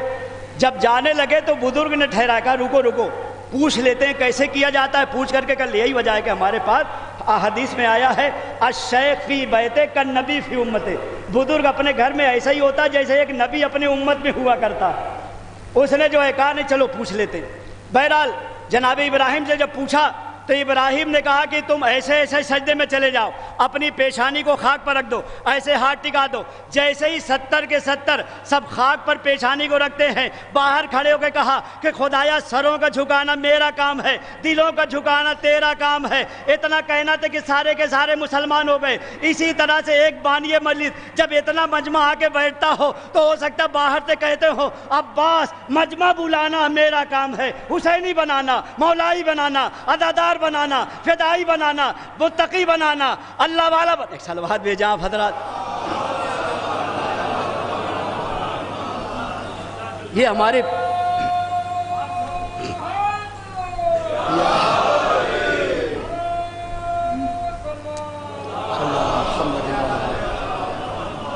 قرآن مجید سے, قرآن میں بھی واقعہ ہے. اور اس کے بعد ہماری پہچان کیا ہے, دیکھیں دشمن نے بتایا والفضل ما شہدت بھی یاد آؤ, اور فضیلت یہی ہے جس کی گواہی دشمن دے دے کہ ہماری پرانی پہچان کیا. 1400 سال پہلے آپ جائیے, ہماری پہچان میں جو ابن زیاد نے پہچان بتائی, خدا اس پر لعنت کرے, جب پکڑے جا رہے تھے سب کہ کربلا نہ جانے پائیں, اس نے اپنے داروغہ سے پوچھا یہ بتاؤ سب کو پکڑ کے لائے, مسلم نے سجا کیوں نہیں پکڑ میں آ رہے ہیں؟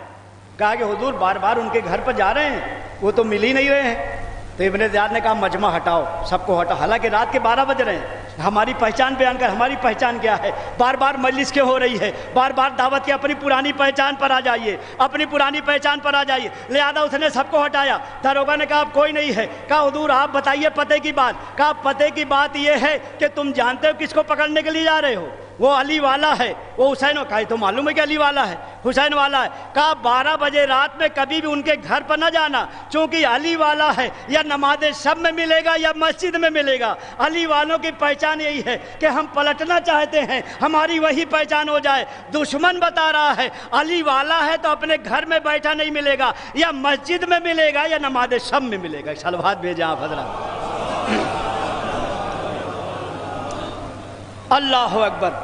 لہذا ایک پہچان اس نے بیان کی اور دوسری پہچان حجاج نے بتائی، یعنی ہماری پہچان، اور آج بھی الحمدللہ اس پہچان پر ہم برقرار ہیں۔ یہ ہماری پہچان بنی ہوئی ہے پوری دنیا میں، جگہ جگہ جانا جا رہا پہچان، ہاں کہ یہ حسین والے، یہ علی والے۔ حجاج نے کیا پہچان بتائی؟ حجاج نے تقریباً 82,000 شیعوں کو مارا، سادات کو مارا۔ اس کی پہچان یہ تھی کہ صبح میں جب تک ناشتے میں 2-4 سادات کی لاش کو نہ دیکھ لے لقمہ نہیں اترتا تھا۔ ہمیشہ اس کی عادت تھی، قید خانے سے بلا کے ذبح کرواتا تھا، اس کے بعد ناشتہ کرتا تھا۔ ایک دفعہ کوفے میں اس کے داروغہ نے اطلاع دیا کہ ایسا ہے کہ آج کوئی نہیں مل رہا ہے۔ اب علی والے ختم ہو گئے، چونکہ ایک مدت سے مروان کی طرف سے حاکم تھا، جہاں جاتا تھا وہاں صفایا، کوفے میں صفایا کر دیا۔ 82,000 کو اس زمانے میں چھانٹنا اور مارنا، قید خانے خالی ہو گئے، اب کوئی نہیں مل رہا ہے۔ اس نے کہا آؤ پتے کی بات بتاتا ہوں، میرے دماغ میں ہے کہ علی والے کیا ہیں۔ علی والوں کی پہچان دیکھیے، آپ اپنی پہچان لے کر کے جائیے۔ آج ساری دنیا میں جانا جا رہا ہے، ساری دنیا میں ہمیں پہچانا جا رہا ہے، حسین والے ہی مدد کرتے ہیں۔ حالانکہ یقین جانیے اتنا سب کچھ ہونے کے باوجود بھی ہم مدد کے لیے تلے ہوئے ہیں۔ یہ ہمارا ضرب ہے۔ جن کو 1400 سال تک مسلسل مارا گیا ہو، اگر ان کو اختیار مل جائے تو سوچتے ہیں فلسطین بھی بچ جائے، اہل سنت بھی بچ جائے، یہاں کا مفتی شیعہ ہو جائے، وہاں کا یہ ہماری ظرفیت ہے، ہماری ظرفیت۔ ایک صلوات بھیجیں آپ حضرات کہ ابھی بھی ہم کوشش ہے کہ افہام و تفہیم ہو جائے، مذاکرہ ہو جائے، لوگ آئیں سمجھے، اور الحمدللہ ہو رہا ہے بڑی۔ بلکہ ابھی تو ایک جگہ میں مجلس پڑھ رہا تو وہاں مشورہ دیا، ہم نے کہا دیکھیے آپ لوگ جو بہانے کرتے ہیں کہ صاحب ہم شیعہ تو ہو جائیں، ہماری لڑکیاں کوئی نہیں لیتا، لہذا دوبارہ ہم نے کہا اب یہ بہانہ ختم ہو گیا، ہر علاقے میں اتنے زیادہ ہو رہے ہیں کہ آپس میں شادیاں کیجیے۔ اب کوئی دیہات نہیں بجا ہے جہاں 200 لوگ شیعہ نہ ہو گئے۔ صلوات بھیجیں آپ حضرات۔ یہ ایران کی وجہ سے، ہماری مدد کی وجہ سے، جس دن ٹرمپ نے پیسہ لیا لے جانے لگا، اسی رات ایک مفتی شیعہ ہوا ہے مصر کا، کہ یہ حالات چل رہے ہیں کہ وہاں غزہ میں بچے مارے جا رہے ہیں، سارا پیسہ وہاں بھیج رہے ہیں۔ اس نے ٹھوکر مارا سب چیز پر اور کلمہ پڑھ کر کے ایران پہنچ گیا۔ ایک صلوات بھیجیں آپ حضرات۔ تو اس نے پہچان کیا بیان کی؟ کہا ادھر آؤ۔ ایک پہچان ابن زیاد نے بیان کی، ہماری پرانی پہچان کی، علی والوں کی پہچان، حسین والوں کی پہچان۔ اب یہ پہچان بیان کر رہا ہے۔ کہا ایسا نہ کہو کہ علی والے ختم ہو گئے۔ کہا پھر کیا کروں؟ کہا کہ آپ جاؤ اور جانے کے بعد ایک چوراہے پر گڈھا کھودو، گڈھا کھودنے کے بعد جب مجمع جمع ہو جائے تو جو سب سے زیادہ بوڑھا انسان ہو اس کو مارتے ہوئے گڈھے میں ڈھکیل دو، اور دیکھو مجمع تو ہزاروں کا جمع ہو جائے گا، لیکن جو مجمع سے کوئی بھی بولے اس کو پکڑ کے لاؤ، یقیناً علی والا ہے۔ علی والوں کا دل بڑا نرم ہوتا ہے، وہ فساد ہوتا ہوا نہیں دیکھ سکتے، وہ کسی کو مظلوم ہوتا ہوا نہیں دیکھ سکتے۔ لہذا جاؤ۔ جیسے ہی گڈھا کھودا اور دیکھا کہ جو ہے مار رہے کوئی نہیں بول رہا ہے، ایک نوجوان لڑکا نکلا، یہ کیا کر رہے ہو، یہ کیا کر رہے ہو، یہ تو بوڑھا انسان ہے، اس پر ظلم کیوں کر رہے ہو؟ جو پکڑ کے لے گئے تو پتہ چلا علی والا تھا۔ علی والوں کا ظرف بڑا نرم ہوتا ہے، دل بڑا نرم ہوتا ہے۔ علی والوں کی پہچان یہی ہے کہ اگر پوری دنیا میں ظلم ہوتے ہوئے دیکھ کر کے دل پگھل جائے تو سمجھ جائیں علی والے، سمجھ جائیں حسین والے۔ دیکھیں میسج ہے، پیغام جا رہا ہے اس حال ثواب کے بہانے سے۔ اور یقین جانیے کہ بہرحال قرآنی گفتگو ہو رہی ہے کہ قرآن کے ذریعے سے، اور پھر اپنی پرانی پہچان یاد رکھیں کہ ہم مجالس میں جو آتے ہیں، چاہے اس حال ثواب کی مجلس ہو چاہے کوئی بھی مجلس ہو، دو بات ہم، ایک تو یہ ہماری پرانی پہچان، دوسرے یہ کہ ہم مخلص ہو جائیں، ہم خالص ہو جائیں۔ ہم یہاں پر آ رہے ہیں اس بارگاہ میں آ رہے ہیں، ایک تو یہ کہ ماشاءاللہ بارگاہ میں پڑھ رہا ہوں تو قرآن مجید سے ایک بات کی طرف یہ بھی اشارہ کر دیں کہ بارگاہوں میں آیا کیسے جاتا ہے. ایک صلوات بھیجیں آپ حضرات. قرآن مجید نے کیا طریقہ دیا ہے؟ ابھی تک آپ سن رہے ہیں قرآن کی آیات اور کہیں کہیں مفہوم. چونکہ آیات میں پوری پڑھنے لگوں تو یقین ایک ایک دلیل پر 18 آیتیں ہیں، مختلف جگہوں سے ہے، دلیل دی جا سکتی ہے. لیکن ایک جھروکا ایک اشارہ کر کے، چونکہ لکھنؤ کا بافہم مجمع ہے اور ہمارے ماشاءاللہ بہت سے سمجھدار لوگ، یہاں تک کہ ہمارے سکندرہ کی بھی دوست سامنے بیٹھے ہوئے. صلوات بھیجیں آپ حضرات. لہذا صرف اشارات اور کنایات میں بات ہوتی چلی جائے گی کہ ایک تو ہماری پہچان، دوسرے یہ کہ یہاں پر آنے کے بعد کہ کیسے آنا چاہیے، قرآن نے کیا طریقہ دیا. بہت جلدی سے صرف قرآن کی ایک آیت پڑھوں گا. شاہ عباس جب زیارت کرنے کے لیے چلا، جیسے ہی پہنچا ہے نجف کے قریب، اس کو قبہ مدار نظر آیا، نجف اشرف کا روضہ نظر آیا. اپنے وزیر کو بلایا، کہا کہ یہ بتا، یہ قبہ نظر آ رہا ہے، اب یہاں پر زیارت کے لیے کیسے جایا جائے؟ اس نے کہا حضور، چونکہ ناصبی تھا، اس کا وزیر دشمن اہل بیت تھا، کہا حضور آپ بھی بادشاہ ہیں، علی بھی بادشاہ تھے، لیکن ایک بادشاہ کے دربار میں جیسے جایا جاتا، آپ حشم ہے، خدم ہے، گھوڑے ہیں، آپ ایسے ہی جائیے. اس نے کہا تیری بات سمجھ میں نہیں آ رہی، تیری بات سمجھ میں نہیں آ رہی. کہا پھر کیا کریں گے؟ کہا ہم قرآن سے استخارہ دیکھیں گے، استخارے میں جو آیت نکلے گی اس پر عمل کیا جائے گا. اس نے نیت کیا، مولا آپ کی بارگاہ میں آنا چاہتے ہیں، ہم کو ایک آیت سے اشارہ مل جائے. جیسے ہی آیت نکالا، آیت نکلتی ہے فخلا نعلیک انک بالوادی المقدس طویٰ، اے موسیٰ اپنی جوتی کو اتار دو، تم پاک وادی میں چل رہے ہو، تم مقدس وادی میں چل رہے ہو. قرآن نے اس کا بھی سلیقہ دیا ہے، بارگاہ میں آنے کا بھی طریقہ بتایا. صلوات بھیجیں ہاں حضرات. اور یہاں پر آنے کے بعد کیسے ہم مخلص ہو جائیں، کیسے؟ چونکہ ہمارے پاس دو رنگ سے مخلص نہیں ہونا ہے، جیسے اللہ کے لیے ایسے ہی رسول اللہ کے لیے، جیسے ہی رسول اللہ کے لیے ایسے ہی مولا علی کے لیے، اور ایسے ہی عباس علم. یہ نہیں کہ ہم اللہ کے بارے میں کچھ اور خیال رکھیں، رسول اللہ کے بارے میں کچھ اور خیال رکھیں، اور مولا علی کے لیے ہمارا خیال بدل جائے. اس لیے مولا نے بھی سمجھا، انشاءاللہ وہ روایتوں کو بعد میں پیش کیا جائے گا. چونکہ اللہ کے بارے میں ہمارا کیا خیال ہے، کیا بتایا گیا ہے احادیث روایت میں کہ اللہ کو مان لیا ہے تو اخلاص کا نتیجہ یہی ہے، سلیقہ یہی ہے کہ اللہ کو مانا ہے تو اللہ کے دشمن کو نہ مانے. اللہ کو مانا اوہام کو نہیں، اللہ کو مانا اصنام کو نہیں، اللہ کو مانا ایہام کو نہیں، اللہ کو مانا جو ہے اصنام اور جتنے بھی بت ہیں ان کو نہیں ماننا ہے.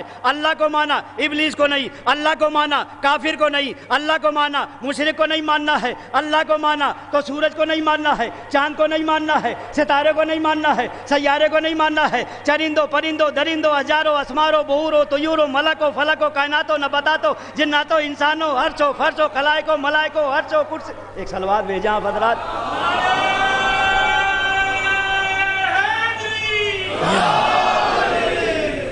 اللہ کو مان لیا ہے تو اب سورج کو نہیں، اللہ کو مان لیا ہے چاند کو نہیں، اللہ کو مان لیا ہے اب سانپ کو نہیں ماننا ہے، اللہ کو مان لیا ہے اب حشرات الارض کو نہیں ماننا ہے. ہاتھ جوڑ کر کے کہ اللہ کو بھی مان رہے، حشرات کو بھی مان رہے، اللہ کو بھی مان رہے، دریا کے سامنے بیٹھے ہوئے ہیں، اللہ کو بھی مان رہے، جانور کو بھی مان رہے ہیں. حالانکہ یہاں جو مانتے ہیں، ہم لوگ جب باہر جاتے ہیں ایران وغیرہ، آپ سمجھئے ایرانی اتنا ہنستے ہیں ہمارے اوپر. ایک صلوات بھیجا آپ حضرات. جب دیکھتے ہیں فارسی آتے تو پوچھتے ہیں اچھا بتائیے آپ کے ہاں ابھی بھی چوراہے پر اگر گائے بیٹھی تو آپ لوگ گاڑی لے کے کھڑے ہو جاتے ہیں اس کے سامنے؟ ایک صلوات بھیجے آپ حضرات. یہ سب سوالات ہوتے ہیں. بڑی بڑی ٹرافک لگ رہی ہے تو جانور بیٹھا ہوا ہے، تو اللہ کو مان لیا ہے تو جانور کو نہیں، اللہ کو مان لیا ہے تو حیوان کو نہیں، اللہ کو مان لیا ہے تو سورج کو نہیں. یعنی جیسے اللہ کو مانا ہے تو اب اخلاص یہی ہونا چاہیے، محبت یہی ہونا چاہیے کہ اللہ کو مانا ہے تو اللہ کے کسی دشمن کو نہ مانے. جب اللہ کے لیے ثابت ہو گیا تو اب رسول اللہ کے لیے بھی یہی ہے کہ رسول کو مان لیا ہے تو جیسے رسول کی محبت آئی، ابو جہل کو نہیں ماننا ہے، ابو لہب کو نہیں ماننا ہے، ابو سفیان کو نہیں ماننا ہے. اور میں کتنا ابو کو دو چار ہاتھ بھی لگا لیجیے. ایک صلوات بھیجیں آپ حضرات. اللہ یا رسول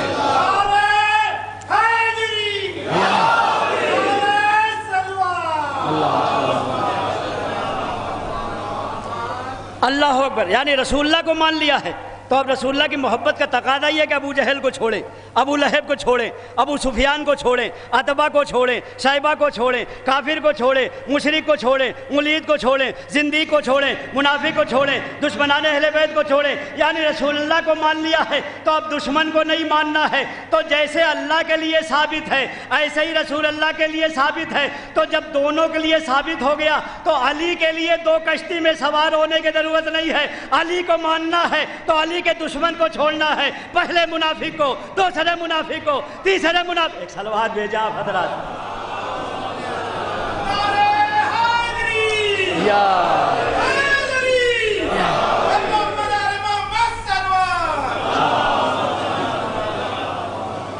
اور یقین جانیے الحمدللہ اب ایسا دور آ گیا ہے، اب سارے مذاہب کتاب خانوں میں نہیں رہ گئے، خانقاہوں میں نہیں رہے گا، اب تو جیب میں آ گیا، موبائل نکالا اور دیکھ لیا حقیقت میں کون سا مذہب ہے۔ پہلے ملا لوگ اپنے جیب میں رکھے ہوئے جو بتا دیتے تھے بیچارہ سر جھکا کے مان لیتا تھا، اب تو ملا کی بھی سنتا ہے اللہ کی بھی سنتا ہے، دیکھتا نہیں اللہ کیا فرما رہا ہے، ہر چیز تو جیب میں ہے، لہذا فوراً تحقیق کرتے ہیں۔ لہذا ایک مولانا صاحب کے لیے ہے کہ جب وہ گاؤں میں گئے اور جانے کے بعد سوچا تھا کہ اتنا دور سے سفر کر کے آئے ہیں، ابھی پانی ملے گا اور ابھی ناشتہ ملے گا، وہاں گئے تو دیکھا سناٹا، کچھ ہے ہی نہیں ہے۔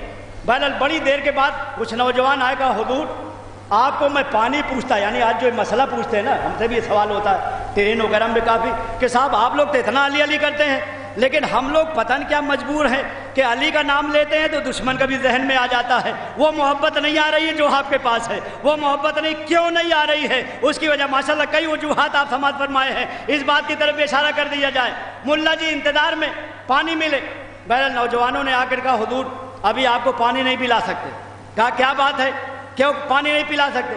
کہا کہ گاؤں ہے، گاؤں میں ایک ہی کنواں ہے اور اس میں کتا مر گیا ہے، اب آپ پہلے مسئلہ بیان کیجئے، پانی پاک ہوگا تو آپ کو دیا جائے گا۔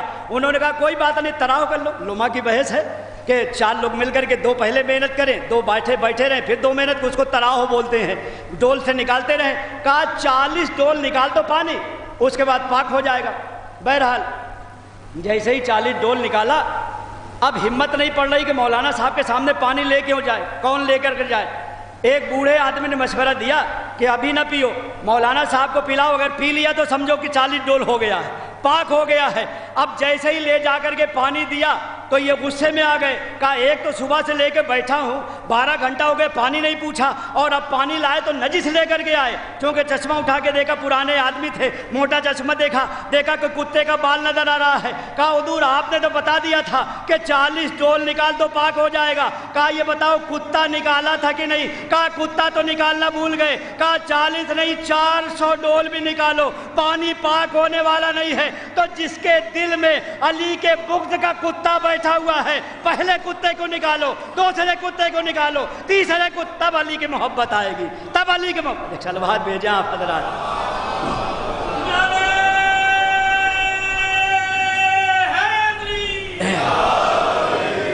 اللہ اکبر۔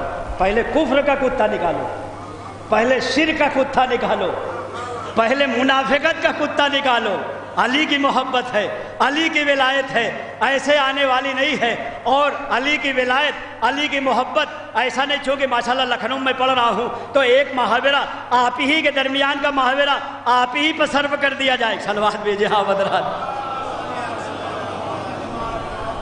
چونکہ آج کل یہ بحث چل رہی ہے نا، جو ماشاءاللہ ہمارے بزرگ حضرات ہیں، بیٹھک ہوتی ہے، ارے صاحب کیا کہنا، یہ بھی برابر تھے، وہ بھی برابر تھے، اور ایسا تھا، دوش بدوش چلنے والے تھے، اور کوئی زیادہ فرق نہیں تھا۔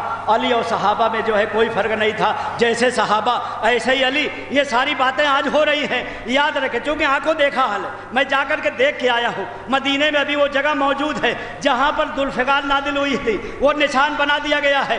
آخر ذوالفقار کیسے نازل ہوئی آپ کو معلوم؟ جو لوگ ملانے کی کوشش کرتے ہیں، ایک بالش کا فرق تھا، اتنا ہی فرق تھا، اور یہاں یہ بیٹھتے تھے، یہاں یہ بیٹھتے۔ لکھنؤ کا محاورہ ہے، انشاءاللہ یہ محاورہ آپ لے کر کے جائیں گے کہ آخر دونوں میں فرق کیا ہے علی اور صحابہ میں، کہ جیسے ہی جو ہے غور کیا گیا پتہ چلا علی پہلے نہیں آئے، پہلے ایک صحابی آیا جس کا نام ابو دجانہ ہے۔ وہ اثر آنے کے بعد حضور نے پوچھا جنگ چل رہی ہے، رمضان کی جنگ ہے، تم تنہا اور ہاتھ لٹکائے ہوئے؟ کہا حضور میری تلوار ٹوٹ گئی۔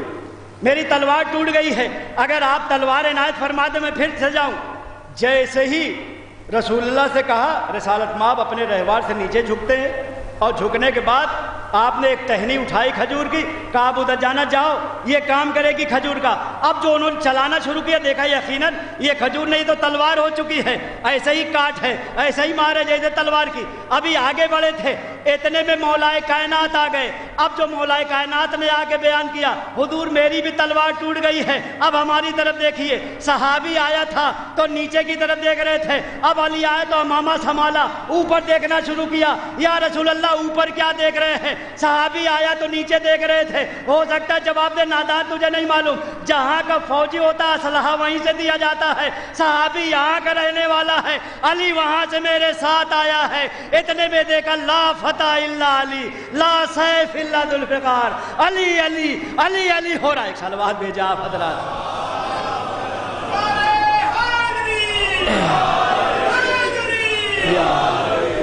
اب دنیا کوشش نہ کرے، علی اور صحابہ میں 1-2 بالش کا فرق تھا، علی اور صحابہ میں بہت تھوڑا فرق تھا۔ بہت دیکھیں آپ بہانے سے جو لاتے ہیں، کبھی کہتے بیٹی دے دیا تھا، کبھی کہتے مسئلہ بیان کرنے آتے تھے، کبھی کہتے مشورہ دیتے رہتے۔ دیکھ صلوات بھیجے آپ حضرات۔ ایک ایک بہانے سے قریب آنا چاہتے لیکن محبت نہیں چھوڑنا چاہتے کہ محبت دشمن کی بھی ہو، علی کی بھی محبت ہو۔ اور مولا نے خود فرمایا ہے، مولا نے فرمایا لا تکن احول، تجھ کو کانا بننے کی ضرورت نہیں ہے، اور تبصر او تاما، یا ایک دم اندھا بن جا یا ایک دم دیکھنے والا بن جا، ایک دم علی کی طرف آ جا یا ایک دم دشمن کی طرف چلا جا۔ لہذا مولا کائنات کے لیے جو ملانے کی کوشش کی جاتی ہے، 1-2 بالش نہیں۔ صحابی آیا تو نیچے کی طرف دیکھا، علی آئے آسمان کی طرف دیکھا، یعنی رسول اللہ نے لکھنؤ کا محاورہ دے دیا، علی اور صحابہ میں 2-4 بالش کا فرق نہیں ہے، زمین و آسمان کا فرق ہے۔ ملانے کی کوشش نہ کرنا۔ علی اور صحابہ کے صلوات بھیجا حضرات۔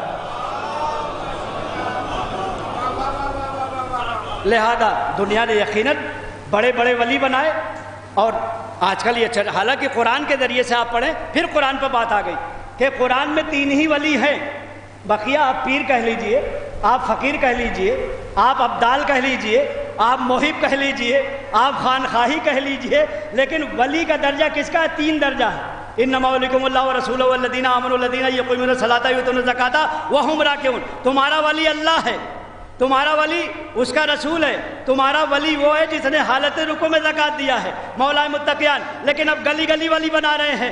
اچھا ایک صاحب کو تو اتنا اونچا بڑھا چڑھا دیا ہے، اتنا بڑھایا، ہم نے کہا صاحب آپ کے ولی کا کتنا بڑا درجہ ہے؟ ارے صاحب پورے ہندوستان میں ان سے بڑا کوئی ولی نہیں ہے، سب کے استاد ہیں۔ ہم نے کہا ذرا اپنے ولی کو بلائیے، کہا کہ ہمارا ولی، کہا بلائیے تھے۔ ہم نے کہا قلم و دعوت دیجئے، ہم نے لکھ دیا لفظ محمد رسول اللہ زمین پر رکھ دیا۔ ہم نے کہا آپ کا ولی اتنا بڑا ہے، ذرا لفظ محمد پر پیر رکھ دے، کہا توبہ کیجئے، میرا ولی بھی کافر ہو جائے گا، ہم بھی کافر ہو جائیں گے۔ اب یاد رکھیں دنیاوی ولی اور علی ولی میں اتنا فرق ہے، تمہارا ولی لفظ رسول پر پیر رکھ دے تو کافر، علی ولی کاندھے پر آ جائے تو دنیا کہے یہ بھی قرآن ہے، یہ بھی قرآن ہے، یہ بھی قرآن ہے، یہ بھی۔ ایک صلوات بھیجا آپ حضرات۔ دیکھیں زندہ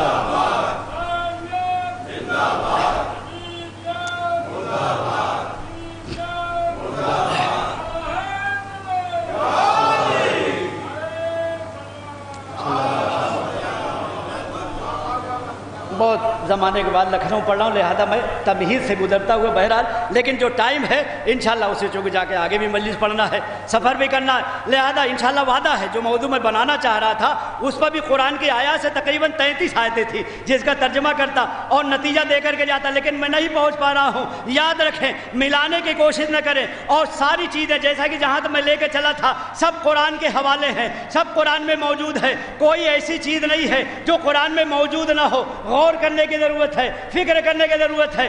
اور ہمارے پاس تو سب سے بڑا حوالہ جو ہمارے بچوں کو معلوم ہے کہ ہمارے پاس سب سے بڑا حوالہ کیا ہے؟ دنیا کہتی ہے نا علی کے فضائل پڑھ رہے ہیں، یہ فضائل پڑھ رہے ہیں، حوالہ کیا ہے؟ حوالہ یاد رکھیں ساری باتوں کو اللہ نے خود فرمایا ہے فی لوح محفوظ، ساری چیزیں لوح محفوظ میں محفوظ ہے۔ صلوات بھیجے ہاں حضرات۔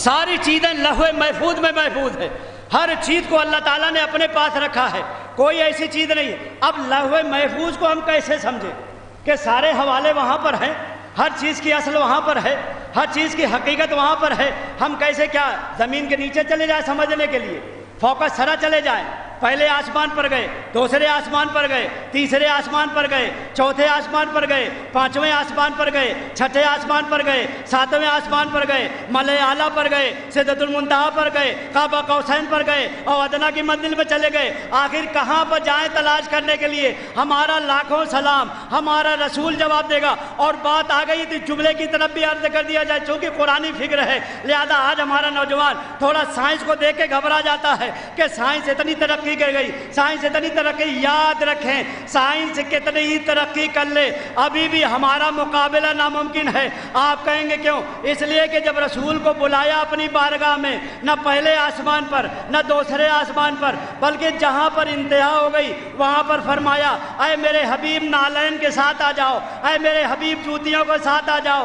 آخر جوتی کا تذکرہ وہاں پر ماشاءاللہ سمجھدار مجمع ہے، اشارہ کافی ہے کہ نالین پاک کا وہاں تذکرہ کیا جہاں جبرائیل بھی نہیں جا سکتا، جہاں میکائیل بھی نہیں جا سکتا۔ اے اللہ یہ بتا دے کہ رسول اللہ کی جوتی کا ذکر وہاں پر کیوں کیا؟ ہو سکتا اللہ جواب دے، نادان یہ بتانا چاہتا ہوں دنیا کتنی ہی ترقی کر جائے میرے حبیب کے نالین کے نیچے رہے گی، کبھی جوتی سے اوپر نہیں۔ پہلے جوتی کا مقابلہ کرو پھر رسول کا مقابلہ کرنا، پھر اپنے جیسا کہنا۔ ایک صلوات بھیجے آپ حضرات۔ اللہ اکبر۔ لہذا کہاں پر چلے جائیں ہم پتہ لگانے کے لیے؟ لوح محفوظ۔ ہمارے جانے قربان ہو جائے رسالت مآب پر، انہوں نے حقیقت کو بیان کیا، اور کب بیان کیا؟ 13 رجب کو بیان کیا، چونکہ دو حقیقت ماہ رجب میں واضح ہوئی، ایک 27 رجب کو، ایک 13 رجب کو۔ عرش الہی کیوں بنایا گیا؟ دنیا پریشان تھی، نہ جانے کتنی موٹی موٹی کتاب لکھ دیا کہ اللہ بیٹھتا ہے، اس کا گدھا آتا ہے، جمعرات کے دن اس کا چارہ آتا ہے، کیا کیا۔ آپ حنبلیوں کی کتاب پڑھ لیجئے، معلوم ہو جائے گا۔ ایک صلوات بھیجا آپ حضرات۔ جن سے یہ وہابی نکلے ہیں حنبلیوں میں بڑی موٹی موٹی کتابیں لکھی کہ عرش ہے کیا، اس کے نہ جانے کتنی تفسیر میں لکھے۔ ہمارے پاس مختصر تفسیر کہ عرش کیوں بنایا؟ اللہ کے بیٹھنے کے لیے نہیں بنایا، اللہ کی کرسی کے لیے نہیں بنایا، بلکہ اپنے حبیب کے نالین کو رکھنے کے لیے بنایا۔ جب عرش پر گئے کہا نالین یہاں پر رکھ دو، یعنی عرش اس لیے بنا ہے کہ اللہ کے حبیب کی نالین پاک وہاں پر رکھی جائے۔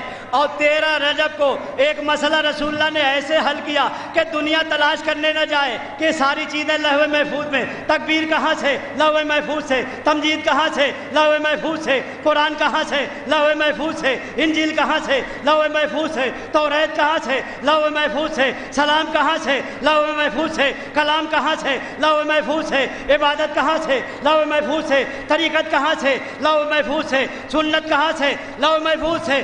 اب لوح محفوظ ہے کہاں؟ یہ کیسے پتہ چلے؟ یقیناً وجد میں آئے کہ آپ نے ایسا مولا بنا رکھا ہے، ایسے ولی آپ کے پاس اللہ نے دیا ہے کہ آخر یہ لوح محفوظ ہے کہاں؟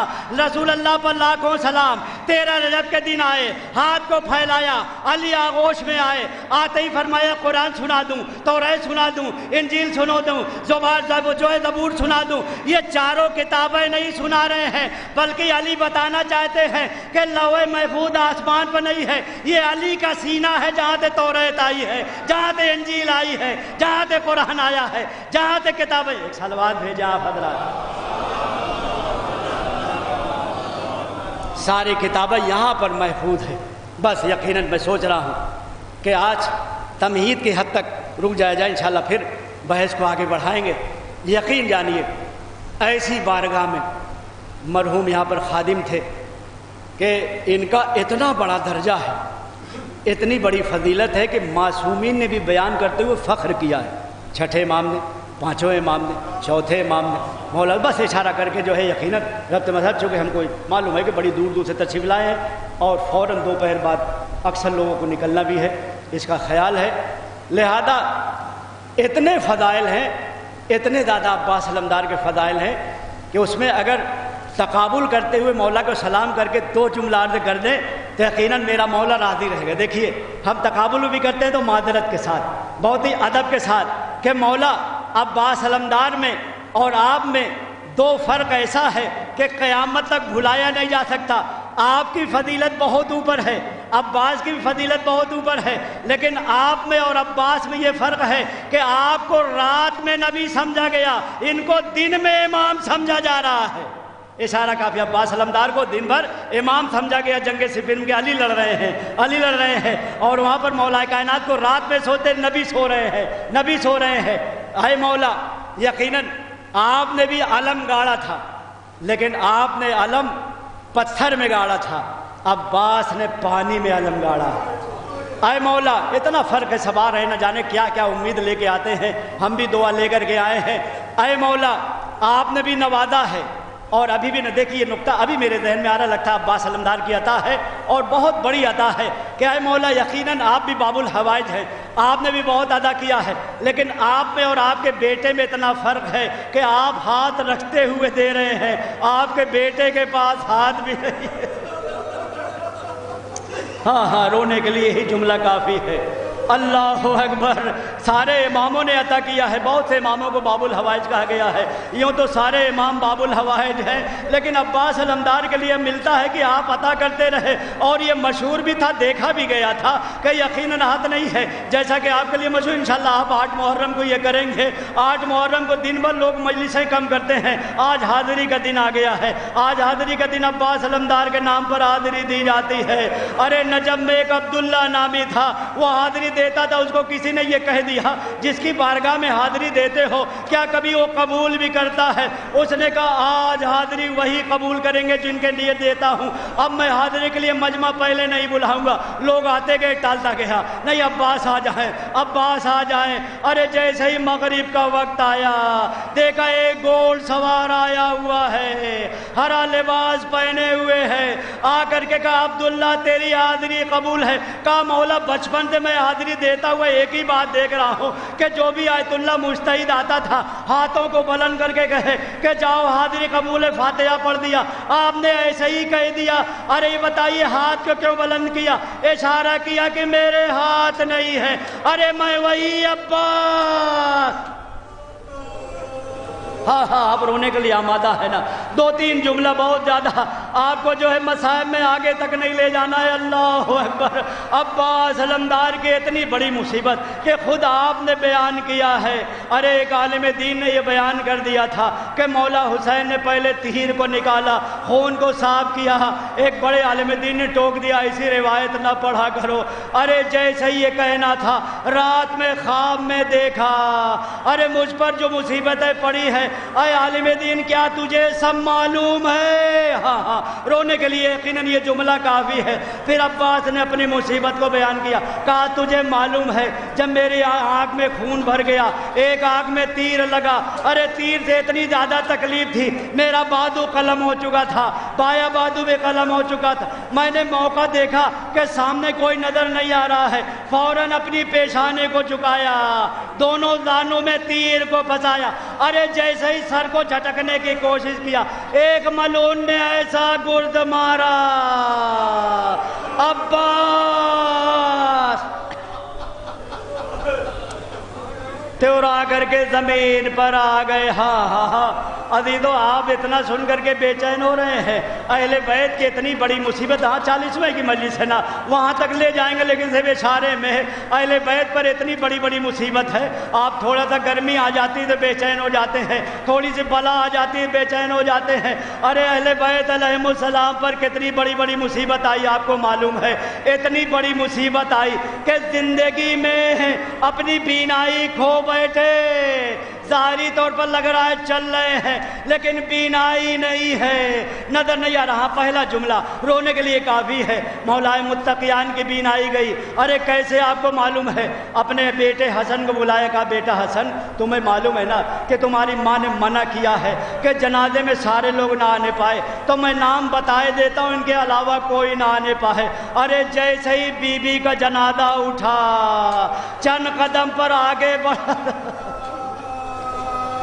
ہاں باتیں بلند ہو گئی. عباس علمدار قبول فرمائیے, مرحوم کے قبر میں اصال فرمائیے. یقیناً آپ کے جوار معصومین میں جو ہے مرحوم ہے, اس لیے کہ حاجی بھی ہیں, ظاہر بھی ہیں, اور اتنی زیادہ خدمات, پورا یقین ہے کہ یقیناً ان کے روح بھی آئی ہوگی. ارے میرا مولا کتنی بڑی تکلیف میں ہے, جنازہ چلتے چلتے روک دیا, بیٹا حسن ذرا قریب آؤ. میں نے منع کیا تھا نہ کوئی آنے نہ پائے. جنازے کے پیچھے سایہ نظر آ رہا ہے.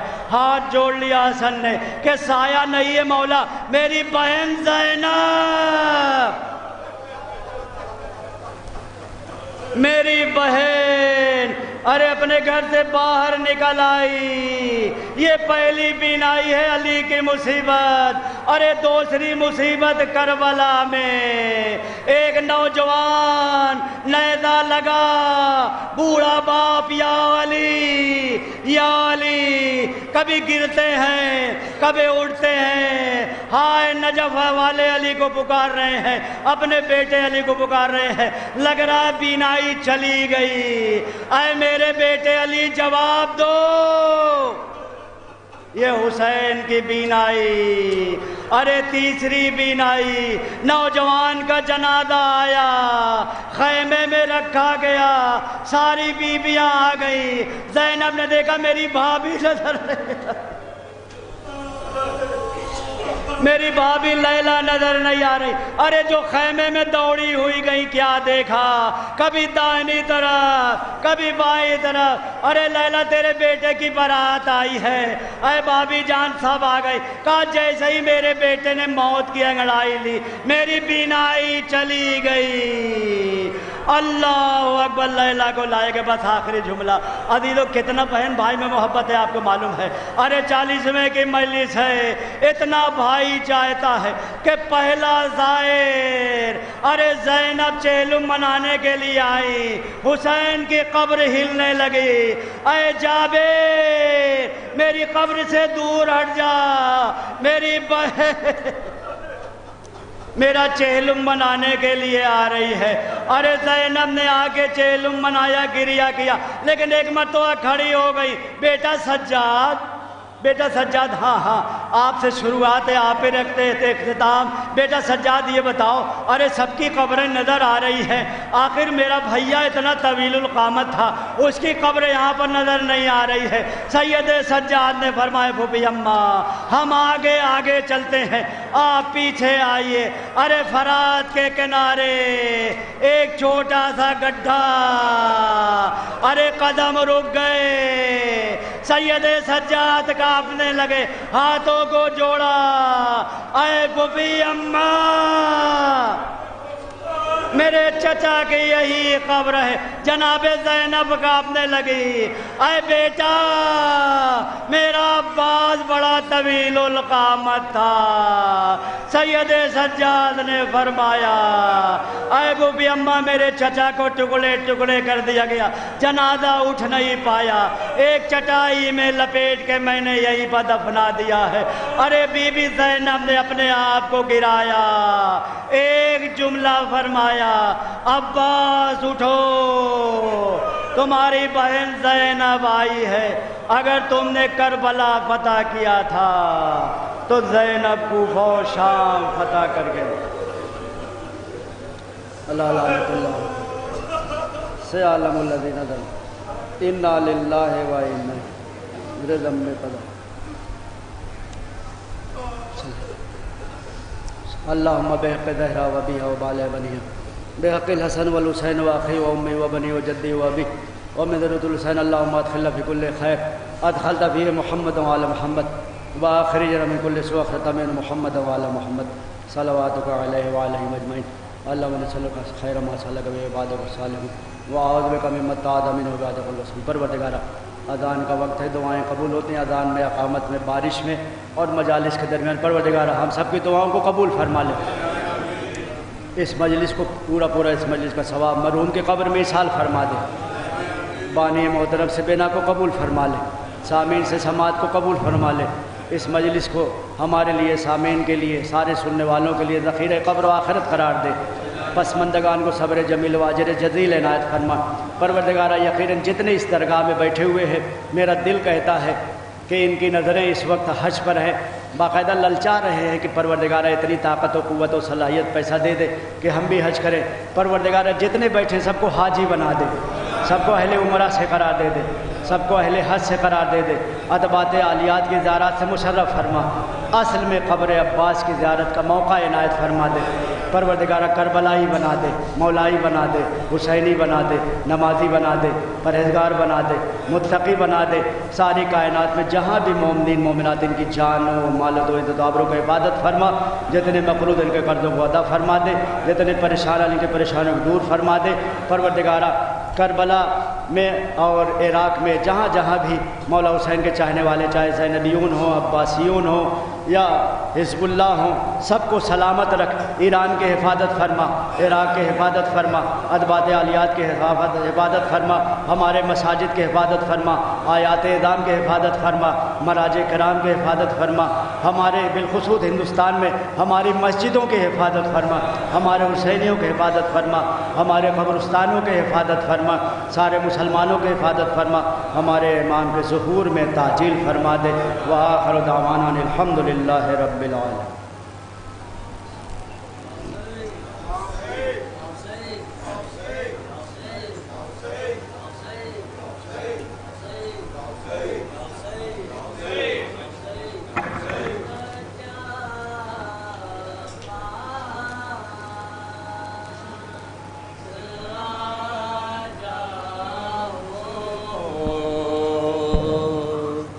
سکینہ کہتی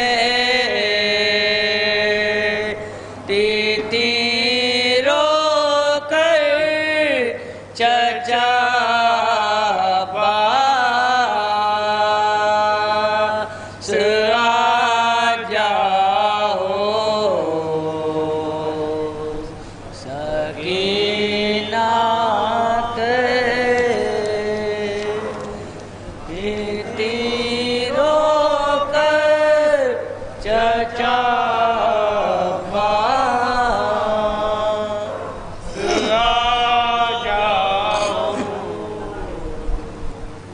ترس کھاؤ بھتیجے لیتے ہیں آدھا جو پہنائے تھے بابا نے وہ چھینے لیتے ہیں آدھا، بچا لو کانوں کے گوہر چچا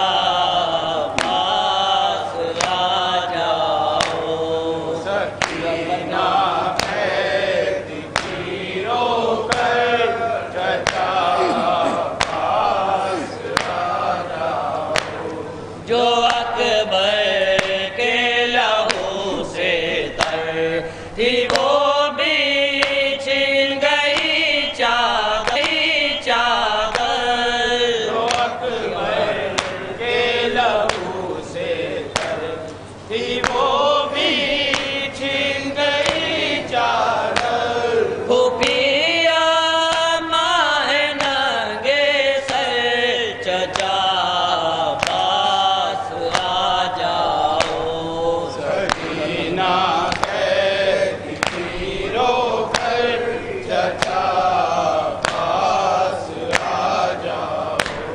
جدھر نظریں اٹھاتی ہوں کوئی اپنا نہیں ملتا، جدھر نظریں اٹھاتی ہوں کوئی اپنا نہیں ملتا، سنبھالوں دل کو میں کیوں کر چچا پاس آ جاؤ،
چچا پاس آ جاؤ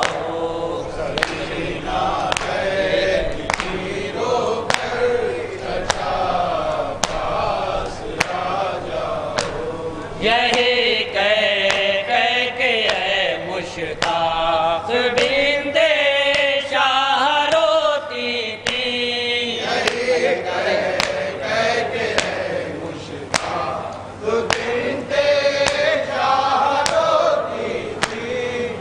علمدار شہ صفدر چچا پاس آ جاؤ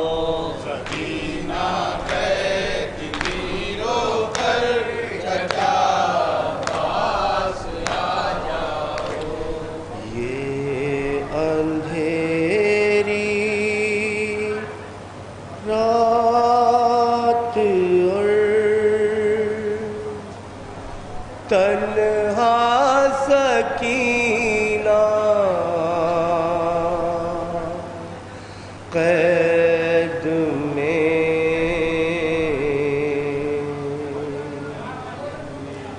یہ اندھیری رات اور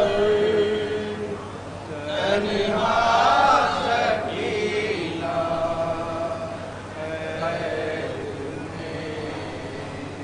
مر گئی آخر کو بنتے شاہ والا قید میں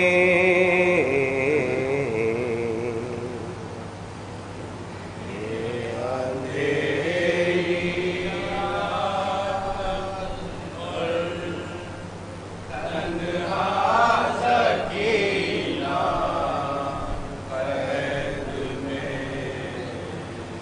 ہو گئی خاموش بچی تو یہ زینب نے کہا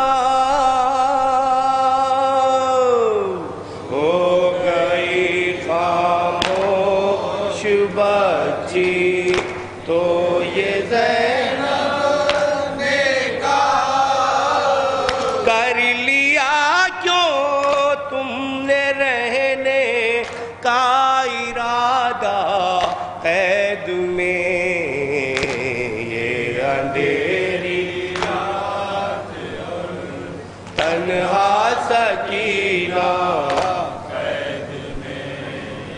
کس طرح نیند آئی ہوگی ایک بہن کو سوچئے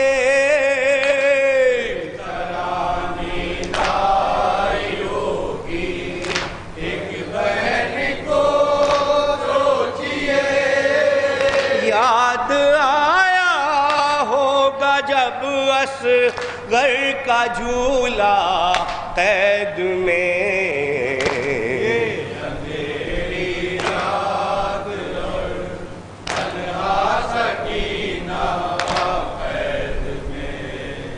بچھڑی ہوں گی جب سکینہ خواہر شبیر سے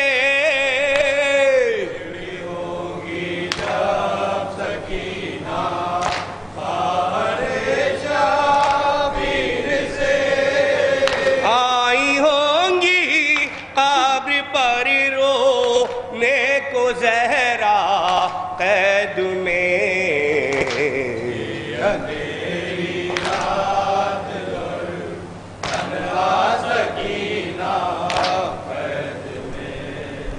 کون ہے جو ایک چچا سے ایک بھتیجی کو ملا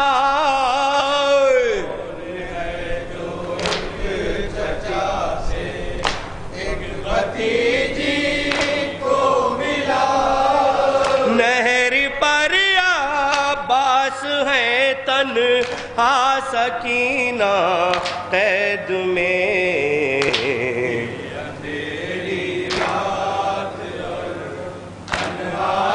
کون یہ صدا آتی ہے نیر شام کے زندان سے،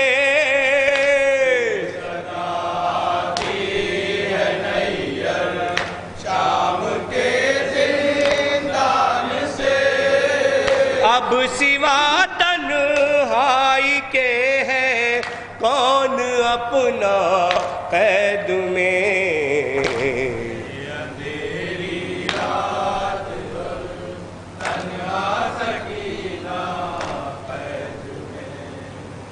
رخصت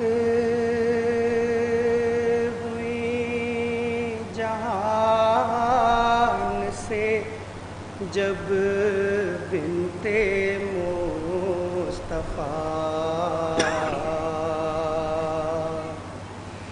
روئی زمین عرش پا ماتم ہوا بپا، خود مرتضیٰ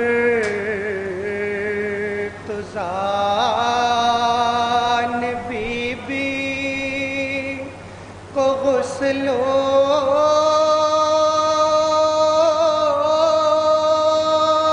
کفن دیا،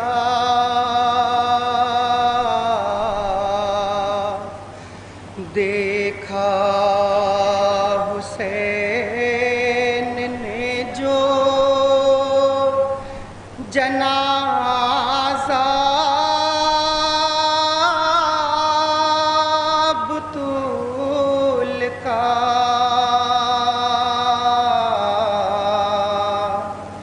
آنکھوں میں اشک ہونٹوں پہ نوحہ یہ آ گیا،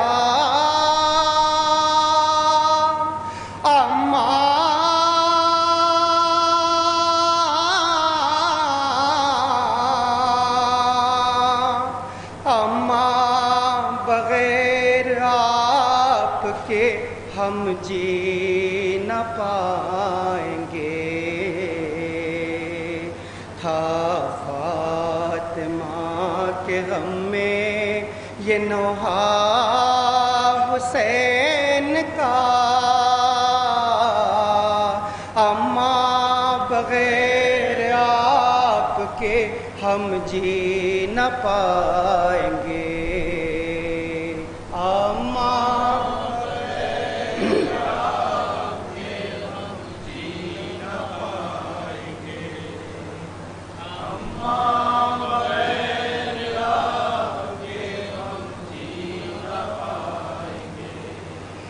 یہ سال تو ہے رنج و الم سے بھرا ہوا، یہ سال تو ہے رنج و الم سے بھرا ہوا، نانا گئے اب آپ بھی ہو جائیں گی جدا، ہم اپنے دل پا داغ یہ کیسے اٹھائیں گے، اماں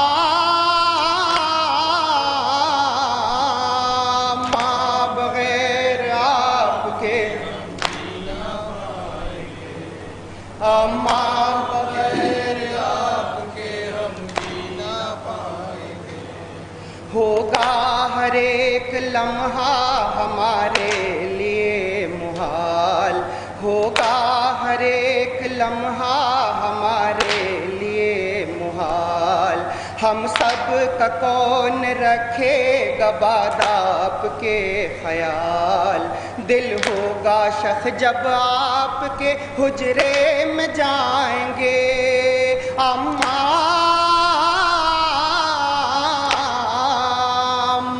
بغیر آپ کے ہم جی نہ پائیں گے، اماں بغیر آپ کے ہم جی نہ پائیں گے، گھر میں ہمارے آپ کے دم ہی سے تھی بہار، گھر میں ہمارے آپ کے دم ہی سے تھی بہار، دورے خزاں سے ہوگا ہمارا جگر فگار، ہم اپنے دل کا حال کسے اب سنائیں گے، اماں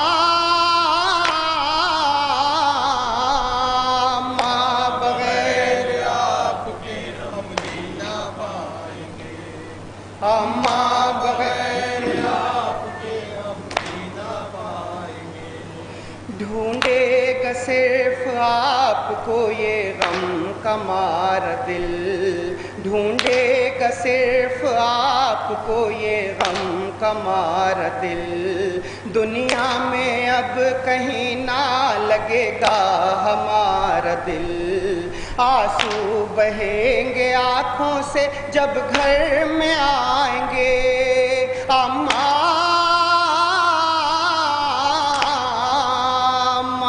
بغیر آپ کے ہم جی نہ پائیں گے، اماں بغیر آپ کے ہم جی نہ پائیں گے، بھائی حسن ہیں اور ہیں بہنیں بھی بے قرار، بھائی حسن ہیں اور ہیں بہنیں بھی بے قرار، آنکھیں ہماری آپ کے غم میں ہیں اشک بار، اس کم سنی میں صدمہ یہ ہم سہ نہ پائیں گے، اماں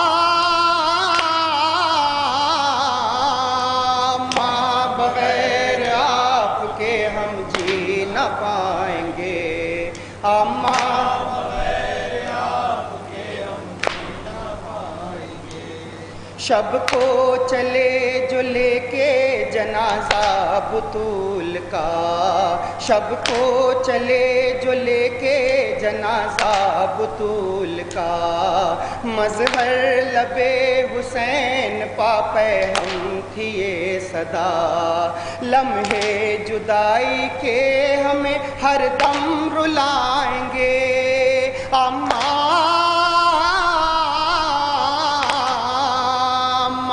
بغیر آپ کے ہم جی نہ پائیں گے، اماں بغیر آپ کے ہم جی نہ پائیں گے، یا حسین یا حسین یا حسین یا حسین یا حسین یا حسین، السلام علیکم یا ابا عبداللہ وعلى الارواح التي حلت بفنائك، عليكم مني سلام الله ابدا ما بقيت وبقي الليل والنهار، ولا جعله الله آخر العهد مني لزيارتكم، السلام على الحسين وعلى علي بن الحسين وعلى أولاد الحسين وعلى أصحاب الحسين جميعا شهداء كربلاء وأسيران كربلاء ورحمة الله وبركاته.